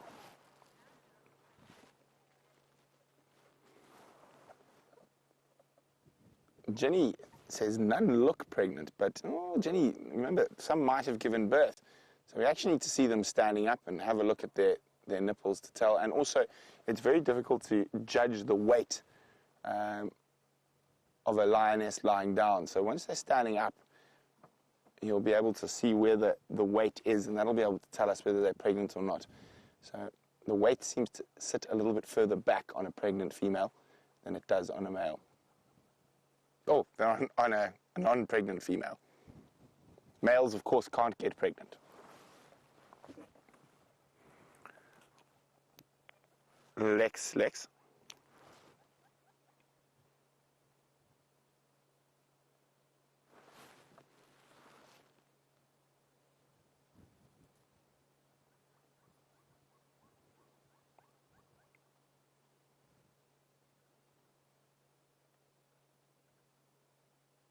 Okay. Come on, girls, time to go hunting. Up and at 'em. None of this laying about. Of course, that's not how it works. Lions sleep on average for about 20 hours a day.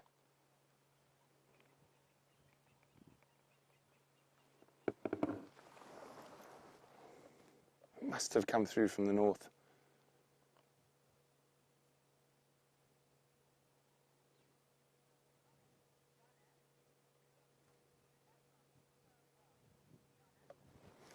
And Donna's just noting how well they blend into the background. If we look at the lioness who's lying off a little bit to the right, can you see her?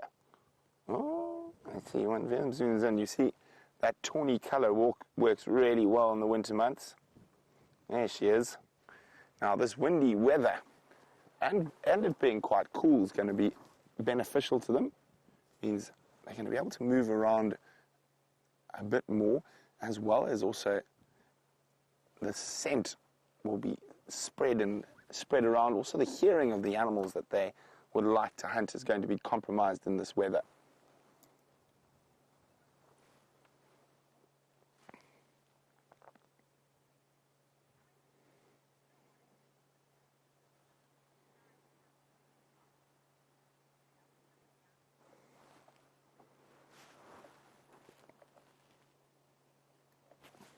Hello, Sean in Secunda.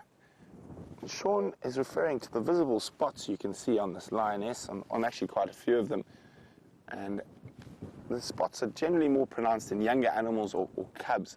And so Sean's wondering, does this mean they're young? Not at all. Most adult lionesses will carry spots through to, or will carry spots throughout their life. They're just far more pronounced when they're cubs. And the reason they have those spots as cubs is to make them less easy to find. So when they're hidden by their mothers, those spots help them blend into the bush. They're very, very flat cats at the moment.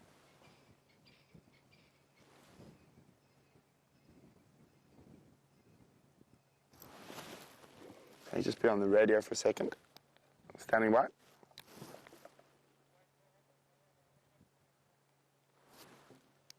From western side of quarantine.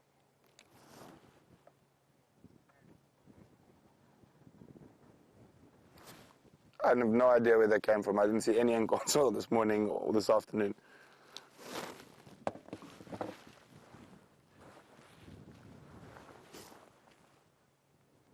Taxon says they come from nowhere. The magical flying lines of Juma.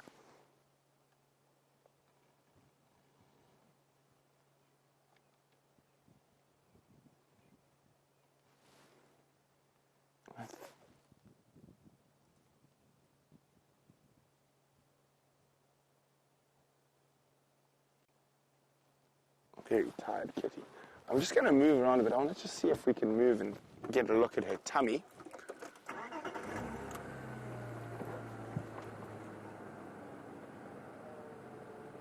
Oh, she gonna... No, she's tightening into a ball from the wind. Well, that's not really going to help us see if you've had babies, madam. No, she's very much in a kitty cat ball there.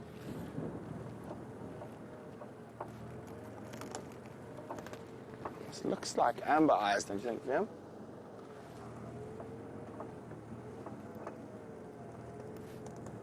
Yes, I think it is. It is amber eyes.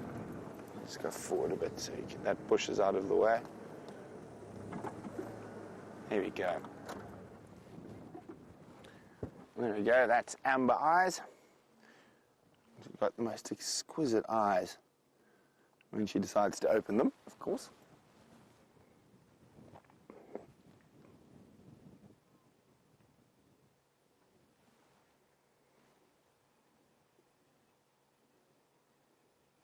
Now, to give you an idea of exactly where we are, I'm going to ask VM to zoom out now from the sleeping kitty cat. Let's go wide. Okay, so the DRC is right there, and then you can actually see the final control antenna from where we're sitting. Go ahead.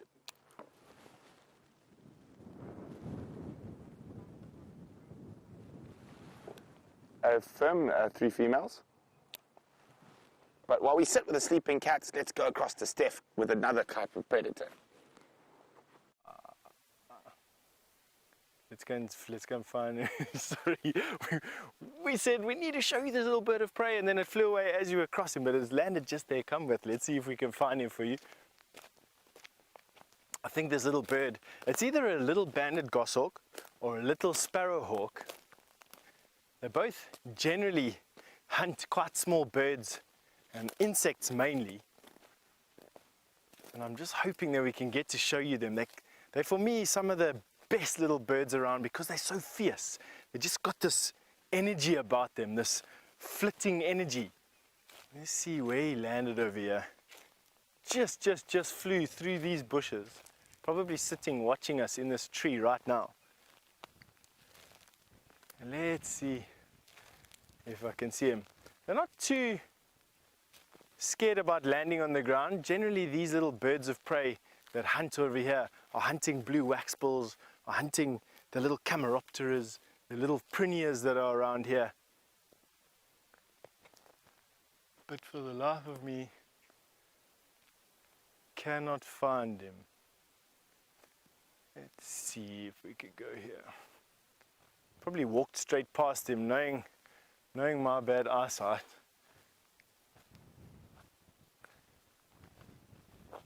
But we don't waste too much of your time with us.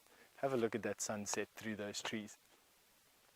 That is by far a much prettier sight than watching the back of my shiny bald head search for a bird that is in all likelihood flown straight away. It's pretty, eh? This sort of peachy colored sky. Been quite a cloudy day today. We've got a cold front come in. The nice thing about the cold front is by the time it gets here, it's not actually that cold. It actually brings the temperature down to a bearable temperature. When it's sunset, I'm still walking around in shorts and a t-shirt. Whereas when this particular cold front hit the country, it caused so much rain in the Western Cape, the dams rose 5%. Can you believe it? That the dams on average in the Western Cape, which is right on the southern point of South Africa, rose 5% with just this cold front that's hitting us now. No rain, unfortunately, here. This is the very dry low veld. But as you can see from my attire, not too cold at all, which is exactly how I like it. I can't get cold. It's something that I've never been able to get used to and can't stand. I'm definitely a bushman's bushman. I enjoy the hot, dry weather. Right, let's carry on going. We're not going to waste our time looking for that little bird anymore.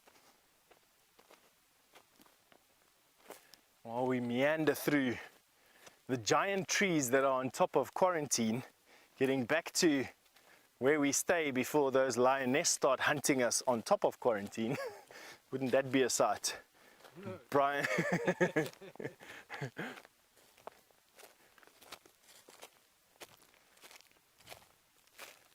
Liz, there's no one picking us up at the moment. We are walking home. I'm not too worried about lions on an open area while we've still got some light. That will change substantially as the minutes grow towards darkness.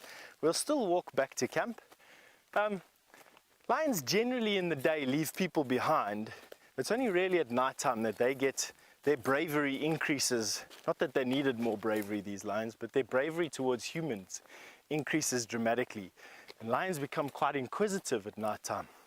I remember quite fondly one of the wilderness camps I've been in. I was snuggled up in my sleeping bag in a riverbed and I felt some sand tickling my head.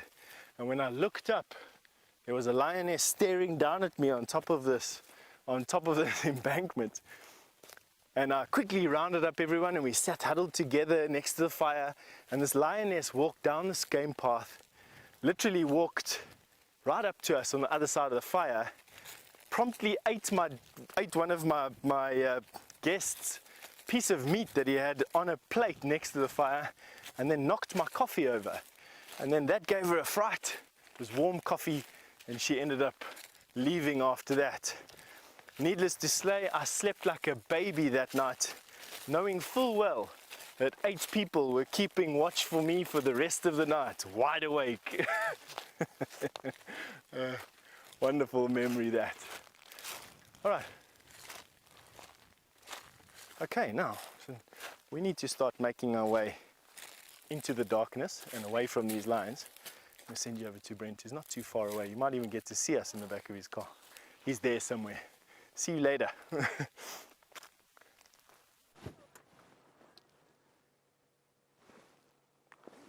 So the lions haven't moved much at all. They're still snoozing on the western edge of the quarantine clearings. And Steph's not too far away from us on his way home.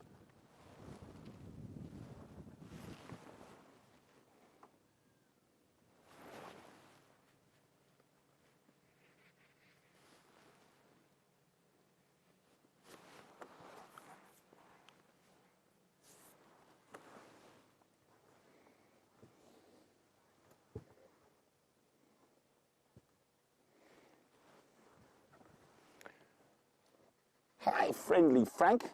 And Friendly Frank's a relatively new viewer. Only been watching for 2 weeks, and this is the first lions Friendly Frank has seen. And Friendly Frank would like to know how many lions are in the park, and do they have names like the leopards?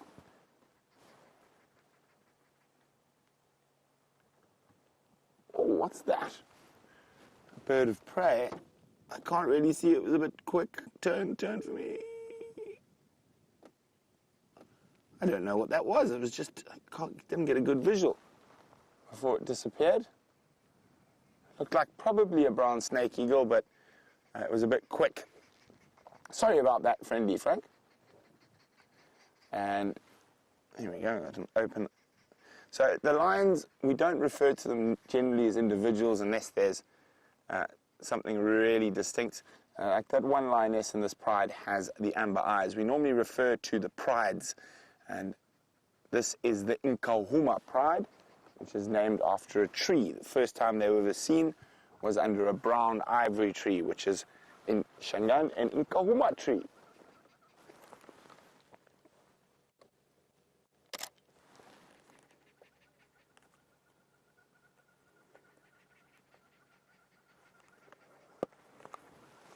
But in terms of how many lions we have, so I'm just getting my nocturnal lights, there we go, just adding a bit more light for VM to work with there. This pride at the moment consists of 5 lionesses and 3 cubs confirmed, 3 confirmed cubs. And this is the main pride we see on Safari Live. We do also see another pride of lions called the Styx pride. And they consist at the moment of 3 females. I think it was 11 cubs last count, but I could be wrong on that. And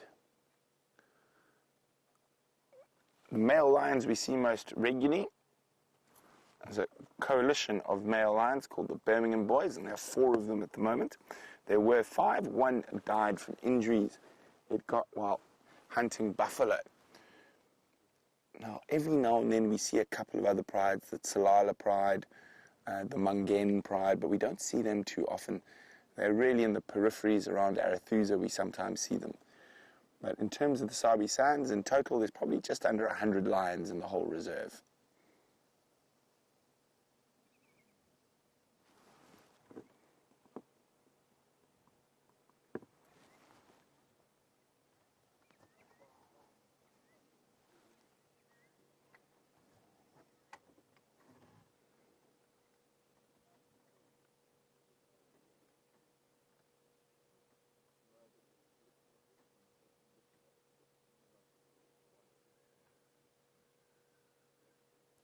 Oh, so I'm just listening to the radio. Now, these three lionesses have caused great confusion because everyone assumed those lionesses and Buffelshoek were the Nkahuma ladies, but now they think they might not be. So there we go.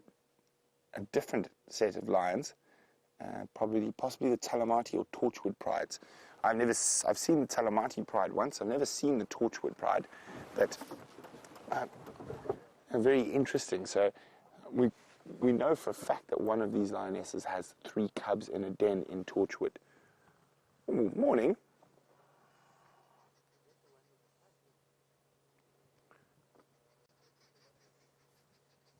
Now this is a good sign. We want to start seeing some stretching, scratching, yawning. That's the precursor to the moving.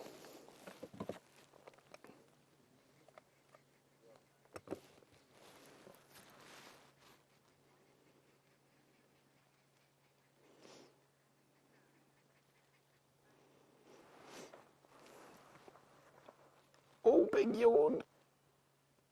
Oh, wonderful. Now, Bugsy's wondering, does the terrain change and weather change in winter change the hunting times for the predators? They do. They tend to get going a little bit earlier, but not too much, Bugsy. They're still opportunists, and they will take any opportunity, whether it be at midnight or 12 midday. But generally, the time they will hunt is from now. We'll focus on hunting from any time from now on to the first 2 hours beyond darkness. And then again, a similar time in the early morning. But they do hunt throughout the night if they are really hungry.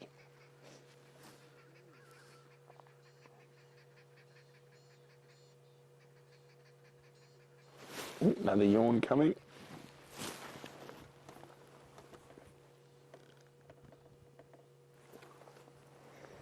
Now this looks to be the youngest lioness. To me, it's starting to get hard to tell her apart from the others. She's getting big. She has been seen pseudo-mating with the Birmingham boys. But we're going to stay here, see what these lions get up to. And Steph should be nearly home, so he's going to say goodbye. And we'll be back shortly.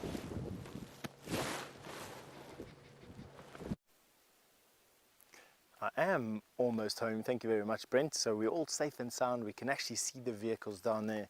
We'll close off by saying, I just want to say thank you very much for a wonderful afternoon with you. We've had a fantastic day, to be quite honest with you. I had a nice question with that Birchall's glossy starling, which I still think is the reason for those millipede segments in that nest. That was the quiz of the day. And then tracking that male leopard through that bush today was something quite spectacular, I must be honest. There you can see the lions over my shoulder. I'll show you that. I'm not going to zoom in too deep. I don't quite know who's on the back of those vehicles, but I can see the aerial sticking out there. We're probably standing about 250 yards away from the lions and about 100 yards away from our camp. So we're not too far away from safety. I doubt that it's that time of the day yet where they'll be hunting people too badly, but I definitely am not going to be wandering out of the campsite to phone my wife later. I think I'll try and do that from James's tree, which is in the middle of our staff village, and he climbs it to get the necessary height that he needs to make the phone calls that he does. I think there's wisdom in what Mr. Henry does there. While we make our way back up to the camp, come along.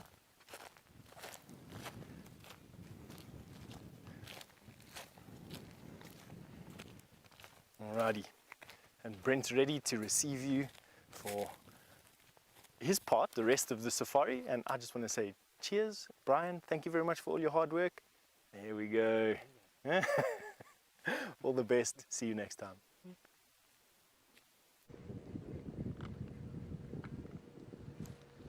Well, we're going to stick with these lines. I'm hoping they're going to move shortly. And remember, if you are a new viewer and you want to ask us anything about the Nkahuma ladies, you can do that by using the hashtag Safari Live on Twitter, or send us an email to questions@wildearth.tv. Only one lioness is starting to show sort of signs of getting moving. I'm hoping the others follow suit quite shortly.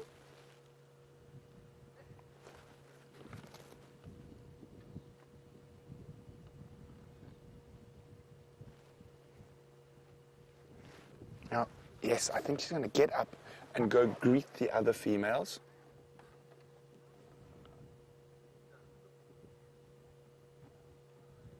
Now, she definitely looks a bit more hungry than the other lioness, and I am quite sure it is the youngest lioness. And quite often we'll just flop down on the other lions, try to convince them it's time to get moving.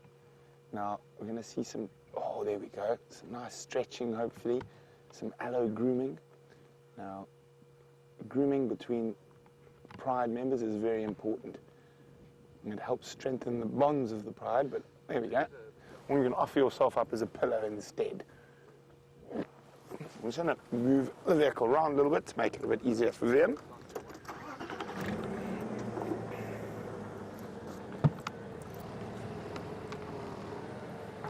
And we're going to go around the long way to the other side. What do you think, Vim? Vim likes journeys. There we go.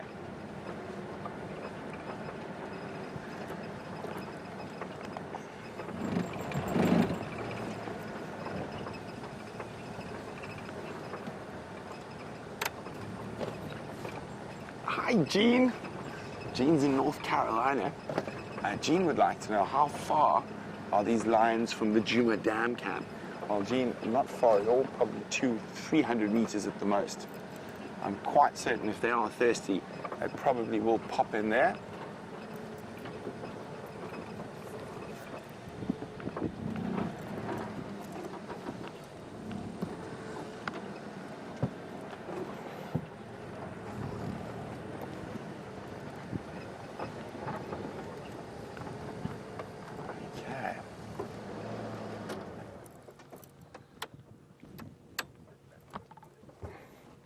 Here we go, second lioness showing a little, oops, sorry, my head in the way there, showing a few signs that they might get moving. Now, of course, we've all spent many, many hours, those of you who've been on Safari Live with us for a while, sitting next to sleeping cats, but playing the patience game is worthwhile with big cats.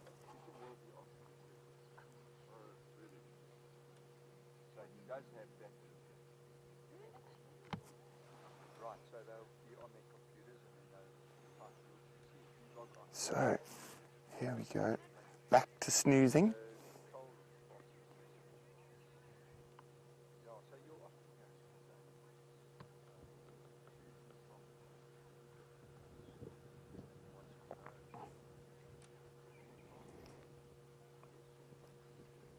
Hi, Romy. Romy's in Ohio. Romy would like to know if the female only mates with one of the male lions in the male lion coalition. Will the cubs be in danger from the other members of the coalition? They won't, Romy. Those cubs should be perfectly safe. It's the only time they'd really be in danger if there was a pride takeover or they happened to come across some nomadic male lions.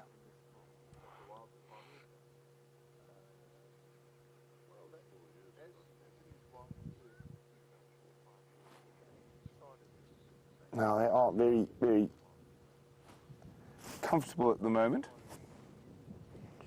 I don't think they're going to be doing too much moving.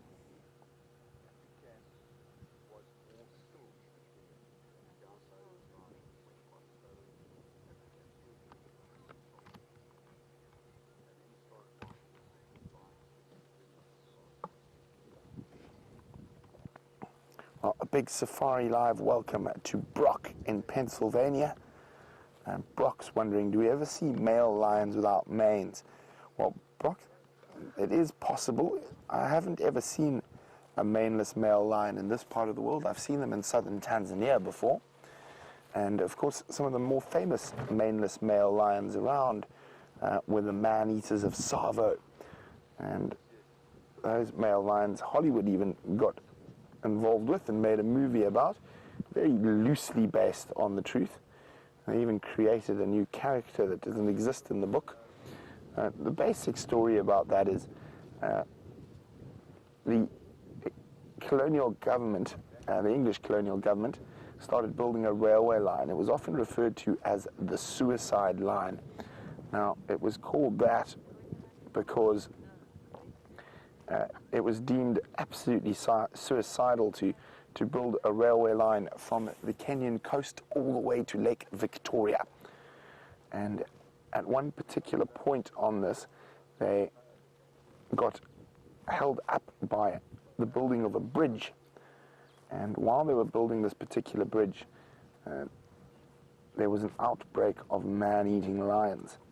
Now, these man-eating lions were probably more than the two that is said that they were.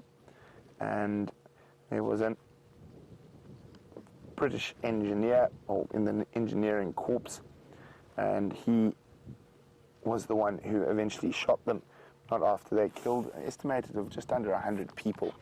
It was two young male lions, maneless as well. And if you live in the US, you can actually go see the man-eaters of Tsavo. They're in the Chicago Field Museum. So any of our viewers in Chicago, you want to go look at the most famous man-eating lions in Africa, go have a look. They're on display in Chicago. Now, generally, lions are not man-eaters. It's normally old or injured or young ones that become man-eaters. And actually, some of the more famous man-eaters in the world are actually in South Africa. Now, we are on the western edge of the Kruger National Park. The eastern edge of the Kruger National Park is the country of Mozambique, and it was in civil war for many, many years. And it caused a lot of people to try flee the civil war, and the refugees and that would try, and illegal immigrants would try and jump on Majozi, jump to Johannesburg, and they would use the Kruger National Park. And in certain areas, prides of lions took to hunting the people as they crossed the park, trying to get out of the war-torn Mozambique. Still happens today with illegal immigrants, believe it or not.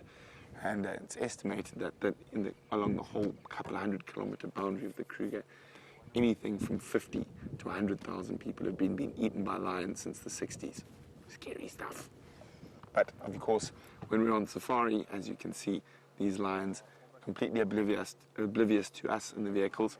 Now, the reason those illegal immigrants and refugees were eaten is because they were moving around at night. During the day, a lion will run away from you 99.99% of the time you walk into them. They are actually during daylight hours, they're quite big chickens, especially the males. Nighttime is a different thing. We have evolved alongside lions. We've evolved to be the dominant diurnal predator.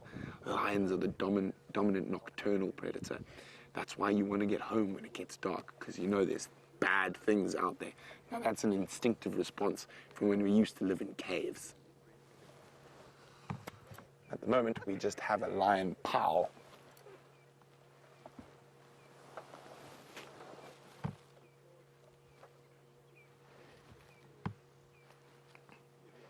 Now, out of all the big cats, lions are probably the least big of the man-eaters, or least well-known of the man-eaters. Probably the most famous man-eating cat is a tiger. A tiger, be day or night, man falls into his realm, his sphere of prey. Now, Sandy is wondering, do lions ever worry about scorpions and things? Not really, Sandy. I think they probably get stung a few times in their life, but most scorpions out here, even if they sting us, it's just very painful. It's like a bee sting that doesn't go away and becomes very itchy. There's very few actual dangerous scorpions, and the only dangerous scorpion that occurs in this part of the world is a Parabethus transvollicus. And I've never actually seen one in the Sabi Sands. I've seen plenty in the Kruger and in the Timbavati, but never ever in the Sabi Sands. But then these lions are not looking like they're going to move too soon, but we definitely have to play the patience game. You never know, there could be some animals around the pan. So if we have a closer look at the back of their ears, you'll notice they're nice and dark, very, very black.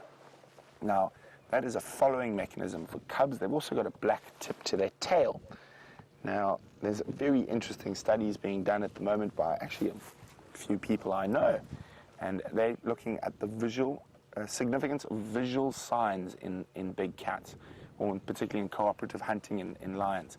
So I truly believe, having watched lions for as many years as I have, that they do take visual cues from each other during the hunt, rather than audio cues which might give away their presence. So definitely judging on what the other animal's doing, how the ears move, maybe how the tail moves, the lions definitely react to that. And of course, at the moment, they're reacting to nothing. They're not even moving a muscle. Apart from the little flick of the ear, the last few little annoying biting flies around.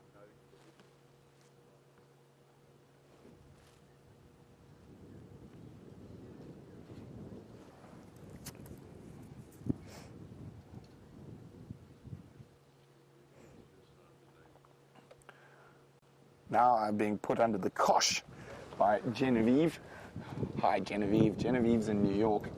And Genevieve said, I've seen so much in my life. If I had to nail down one sighting to say this is Africa, what would it be? Genevieve, I'm going to have to say that's impossible. I mean, Africa is such a diverse place, and the animals are so diverse, and there's so many different things out here that I would say I couldn't ever do one sighting. I mean, you've got gorillas to lions to elephants to chimpanzees to whales, hippopotamus and okapi, Congo peacocks. There's so many endemic and incredible species to Africa. I don't think I could ever nail down one sighting to say this is Africa. But I think when you're with any of the iconic species, and male lion roaring is probably definitely one of the things that screams, this is Africa, and the whole car starts vibrating. Having a big elephant bull stand over you and know this massive animal, oh, we got some movement on the lions, that this massive animal could, if it wanted to at any time, completely pulverize you. It chooses not to. And that's it. This is Africa. Even this, and seeing these intimate moments between these three lionesses as they snooze and cuddle on a cold winter's evening. This is Africa. I see, Genevieve, I think I could probably keep going for 10 years with little anecdotes like that.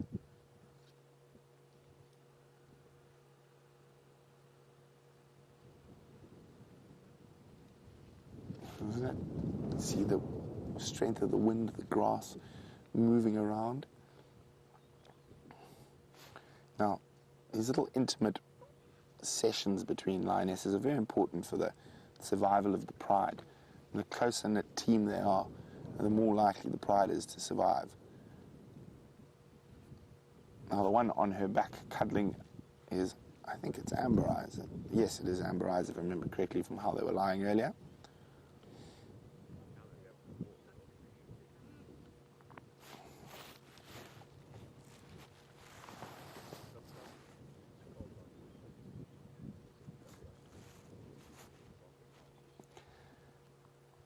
Hi, Zoe. Zoe's wondering if it's noticeable, do the big cats sleep more during the winter months? I would say the opposite, Zoe. They sleep more during the summer months. When it's cool, they're able to move around. But when it's hot, they can't move around. They battle to diffuse heat. So if their core body temperature even raises by a few degrees, that's the end of a lion's life. So during the hot summer months, they're less likely to move around and push that core body temperature. And you'll see, if you keep watching, Zoe, how uncomfortable they are in summer. And they just sit there panting. And they just look really, really uncomfortable. Oh, so I'm just going to get my blanket out. It's getting quite chilly for my legs.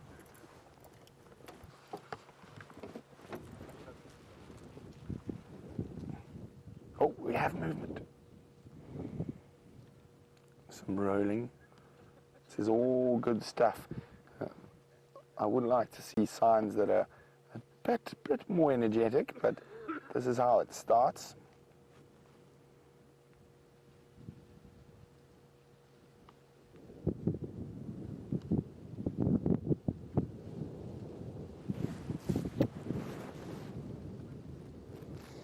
You can see really nice hunting weather for them. Cloud cover overhead, good strong wind.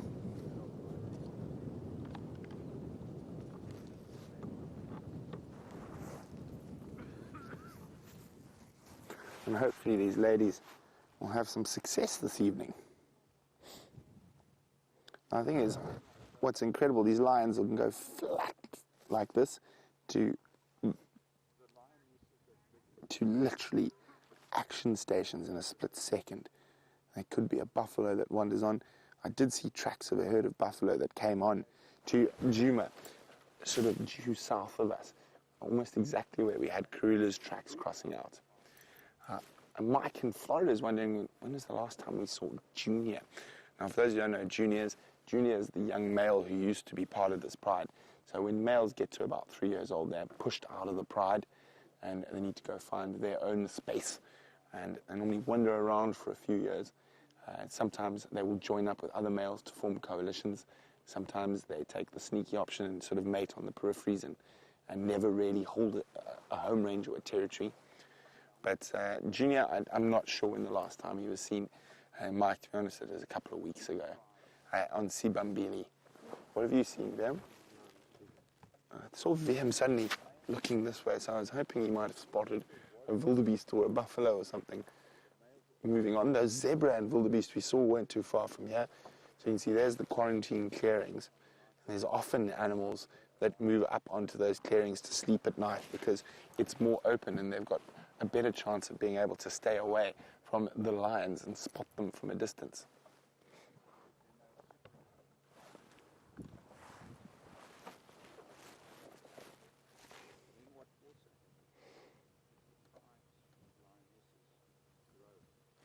Isn't that incredible?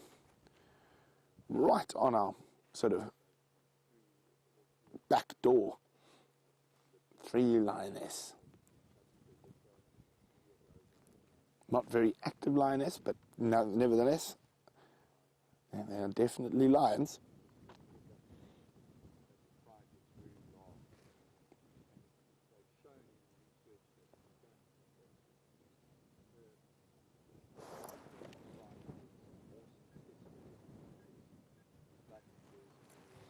Look at that. I was just keeping quiet there for a second. I was trying to listen and see if I could hear any potential prey species around. Now, if we do have a lot of first-time viewers with us, or relatively new viewers who haven't been on a lion hunt just yet. Now, if the lions are hunting at night, and this is the same for any of the predators, excuse me, we won't keep the lights on. So if we see them go into stalk mode, we switch off the lights. So we don't want to give away the lion's position, and we also don't want to blind the animals and make it easier for the lions to catch them. We're here to observe, not to interfere. Now, we can see that very distinct little white streak on the base, or paler streak, it's not really white, on the base of that lioness's eye. Now, that's to help her capture the ambient light. So lions are not true, they can't truly see in the dark. They have incredible night vision, but it only works if there's ambient light from the stars and the moon or clouds. So they can't see within the absence of light.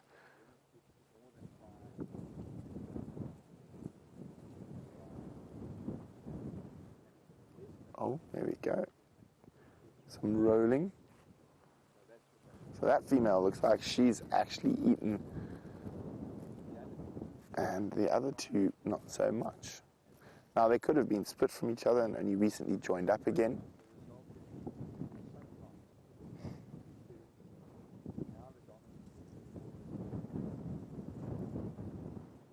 So here, there's some wonderful screenshots coming out. Remember to share those with us. hashtag Safari Live on Twitter, or on our Facebook page, Safari Live. And I know you all have wonderful groups as well, the Juma Junkies, Safari Live, Vidin Pics. So please keep sharing all those wonderful screenshots and videos that you guys make from the live drives.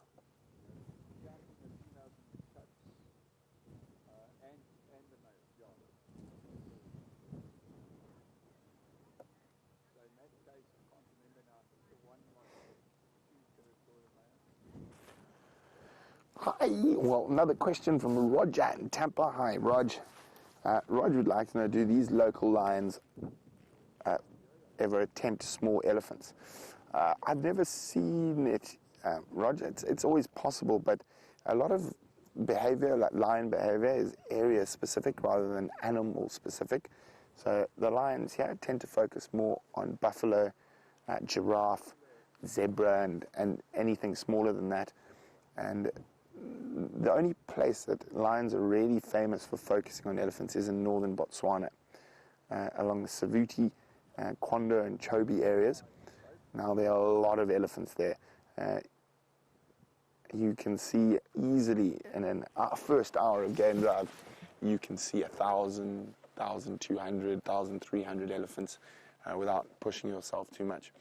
Now in certain areas, when the dry season comes, a lot of the other prey species move away, and only the elephants are around.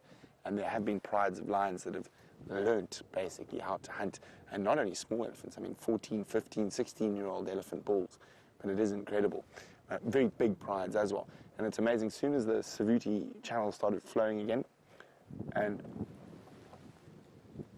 so I thought I heard something, nothing, and the Savuti marsh filled up again. And that kept zebra and impala and lechwe and Sabi and other animals close around that area. Those prides split into smaller prides again and stopped hunting elephants. Oh, we had a head movement.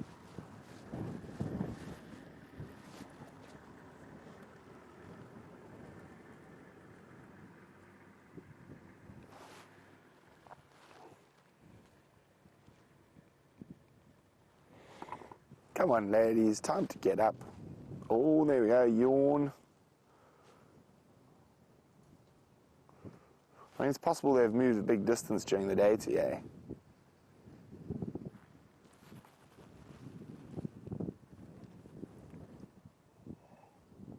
There we go. The more yawns we see, the more likely are to move shortly.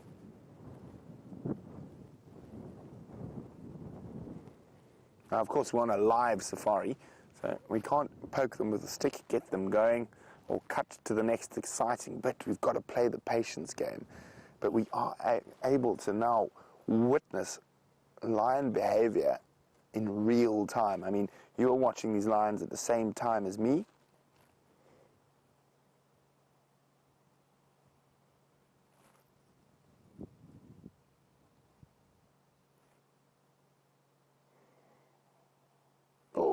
Yawn. There was a little bout of yawning there. I feel it might not have been quite enough. Oh yes, head up. That's what we need. We like heads up.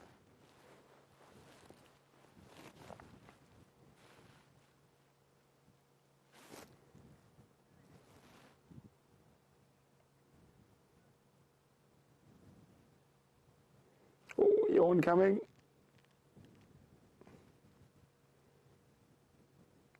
Another one on the ground.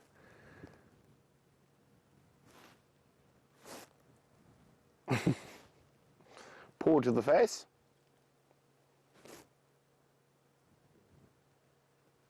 And a stretch and a back to sleep.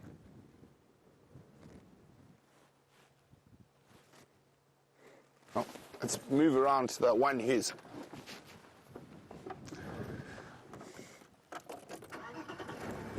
grooming. Hi, Jason. And Jason says that pose could fool you into thinking that they're quite friendly. And Jason, during the day, they scaredy cats, and at night, they're very brave cats. So it's actually almost like they're different animals during day and night. The other thing is during the day, because it's so much warmer, and they aren't able to get rid of a lot of their heat. So that's another reason that they are more nocturnal.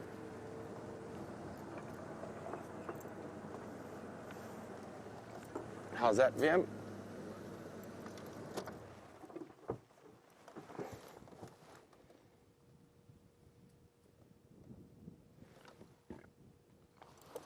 So like all cats, lions are avid groomers. And being social cats, they practice allo grooming, which is when they groom each other. And most allo grooming will take place on the face and the back of the neck, where they're unable to reach themselves. So evolutionary, there's a couple of evolutionary reasons for this. One is probably because they were not able to groom there themselves. And secondly, for the bringing in the closeness of the pride.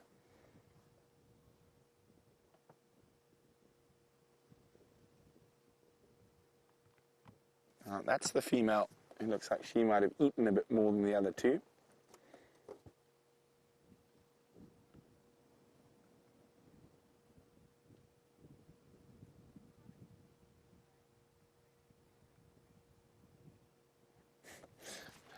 Cecilia says Tuesday snooze day.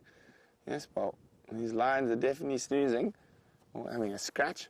Now, lions are full of parasites, fleas, ticks, mites, tapeworms, fluke worms, all sorts of nasty creatures. So even though they look quite clean, they are quite smelly. And the last place you really want to be is downwind from a lion after a large meal of buffalo.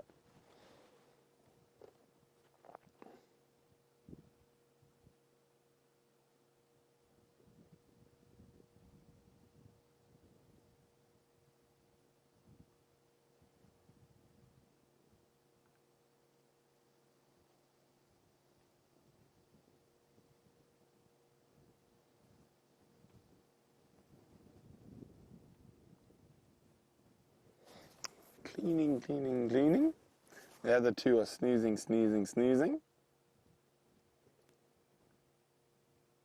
Lion logs in the background. Oh, lovely shot, VM.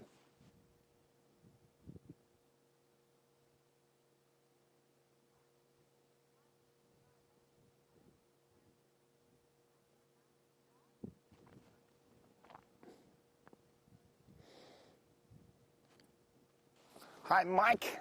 Mike is in Florida, and Mike's wondering, do we have any plans for night drives in the near future? Oh, you're going to have to watch this space, Mike. We might be testing some fun equipment in the next short while. So, yes, there are plans to take to the darkness.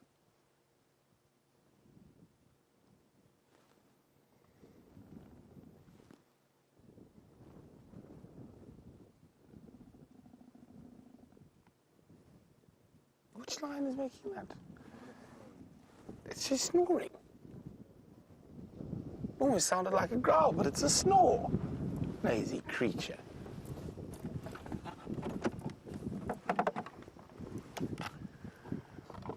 Like, why no one looks like they're growling, but there was literally a snoring lion.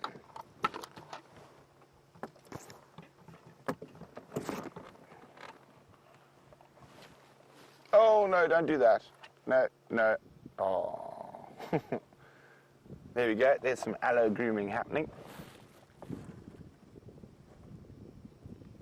Not too much, though. Oh, there we go. A little bit more movements. Oh, I love it when they stretch. Just look at that. Look at that. It's so exquisite. Someone's hit a switch.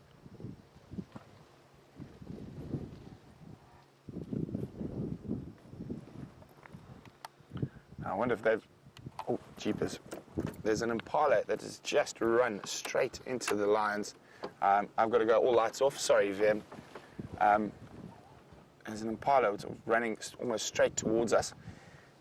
Now, I'm just going to shine on the ground here, Vim, so you can just have a look how those lionesses have changed and how quickly. Just you can see their body language. Okay. That's a very silly impala. He stopped probably exactly where VM's showing you there, but you can't really see. But if VM comes out, he's just on the other side of that tree. that marula tree there. And that's the thing about this, with this wind, that the impala, its sense of smell is compromised, its sense of hearing is compromised. And I mean, an impala would be quite a small meal for these three, but they would take it. They are opportunists.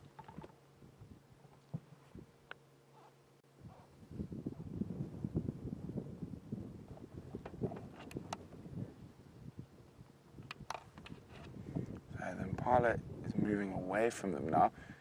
He hasn't seen them, otherwise he'd be snorting. Yeah, they got a lioness. Like, you can't really see. I don't know if you can see that, but there's a lioness literally just off my bonnet. There she is. There's just that light patch you can see there. That's her moving towards the impala. I can just make them out with my eyes, and I can't see the impala anymore. It's gone into some bushes. I'm going to try and describe what's happening. There is just a slight bit of ambient light that my eyes can still see, and I'm afraid the camera can't pick up. So there's one lioness right here. The other two are still just behind my head from where you are. The wind's got stronger. The lions are going. They're moving quite quickly now. Two of the lionesses are moving towards where that last saw that impala. There's a bush between them. They're using the bush. So, sorry, I'm not looking at the camera. I'm just watching and trying to just eke out the last little bit of light with my eyes. And they're probably about 30 yards, no, 30 feet, 40 feet from me. The last place I saw the impala was probably 60, so they've covered half the distance. And they're still going. It was a male impala, by the way. Now, if they do catch it, I do warn any of our sensitive viewers, this will be very graphic. 3 lionesses on an impala will be a big fight, and they'll rip it open quite quickly. So just, if you are a little bit sensitive, just beware that there might be some graphic images shortly. This is why you play the patience game.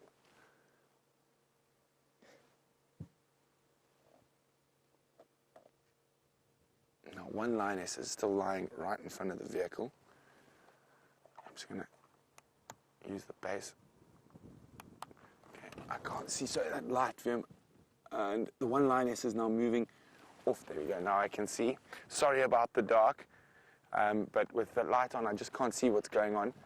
Now, the lioness is basically moving straight towards where Fireside Chat was. So there we go, that towards that marula tree. She was just behind that tree the last time I saw her. And I'm only seeing her when she moves now because it's so dark.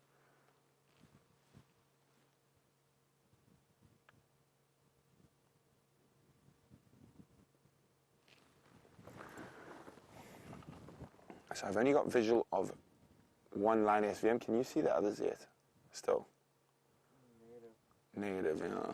So there's one, the youngest lioness, looks like she's... I'm just going to do a quick sweep with the spotlight so it doesn't... Okay. There's one lioness. I can only see 2 lionesses. The third is gone off to the east of us.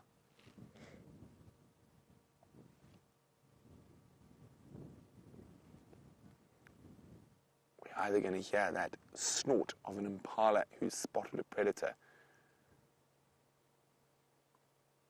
or we'll hear a sort of, like a big tackle.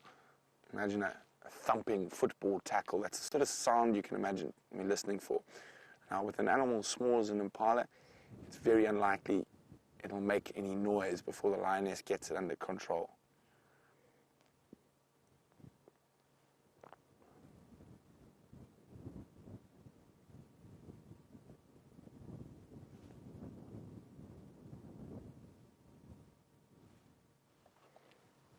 Do another quick flash. One lioness is up. I'm just going to move away from where this one's lying in front of me. I'm just going to put myself in a position that if anything happens, we'll be in the right spot.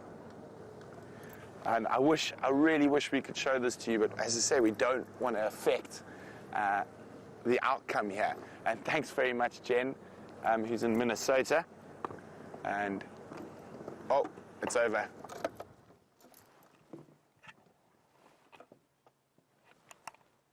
All the snorting just happened. She's been spotted. Her body language has changed. Impala spotted her. So, good news is, for those of you who like watching the Djuma dam cams, that's where she's heading at the moment. Now, is there anything at the pan at the moment? I'd love to know. Let me know. Is there anything at the Djuma pan at the moment? And if there is, you can let me know. Let me just get on the radio. Stations is 301 Satyangala and our mobile. Northeast through the middle of quarantine.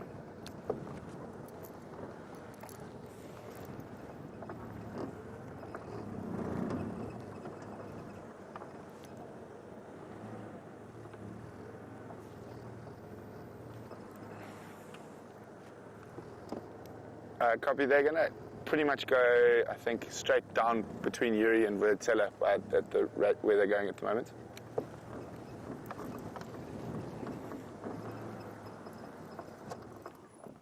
So if you have a look just beyond the lights there, there's the lucky impala who spotted her.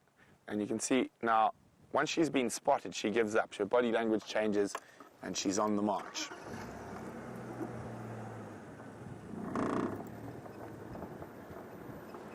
And the others should be coming up behind us.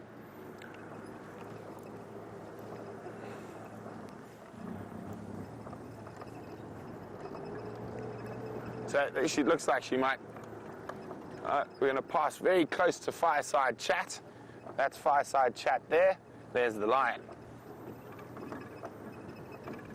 I just want to get up ahead to have a look if there are any other animals on quarantine. We will come back to her now. And let's just have a look what's up ahead.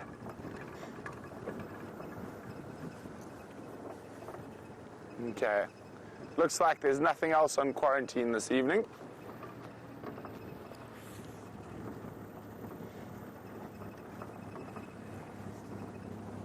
Apart from the single lucky impala.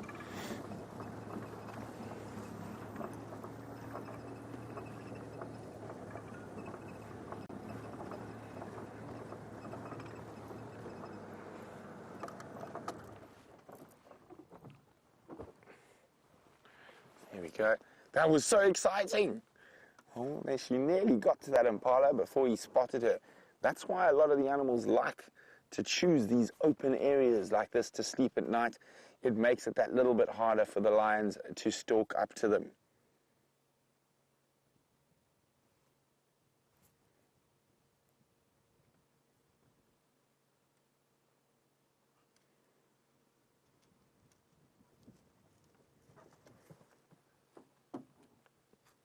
Okay, she's walking straight past us.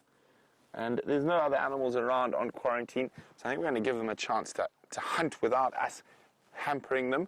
Not that I think we were, but it'll be quite nice for them to just go off, and we'll try follow up in the morning to see what happened, whether they caught something, whether they're successful, or whether they'll still be on the hunt on the sunrise safari. There's the second lioness coming.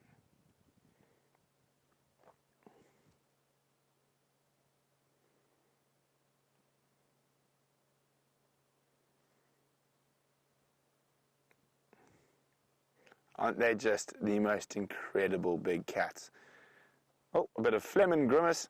She's smiling at you for the end of the show. She's saying goodbye. I'll see you all tomorrow. And so will VM and myself and the rest of the Safari Live crew. It's been great. Lion and leopards on this sunset safari, and a little bit of excitement of a hunt at the end. Now, those two are smelling urine and giving you their funny faces. And you're not going to see my funny face till tomorrow morning, so see you in a few short hours for the sunrise safari.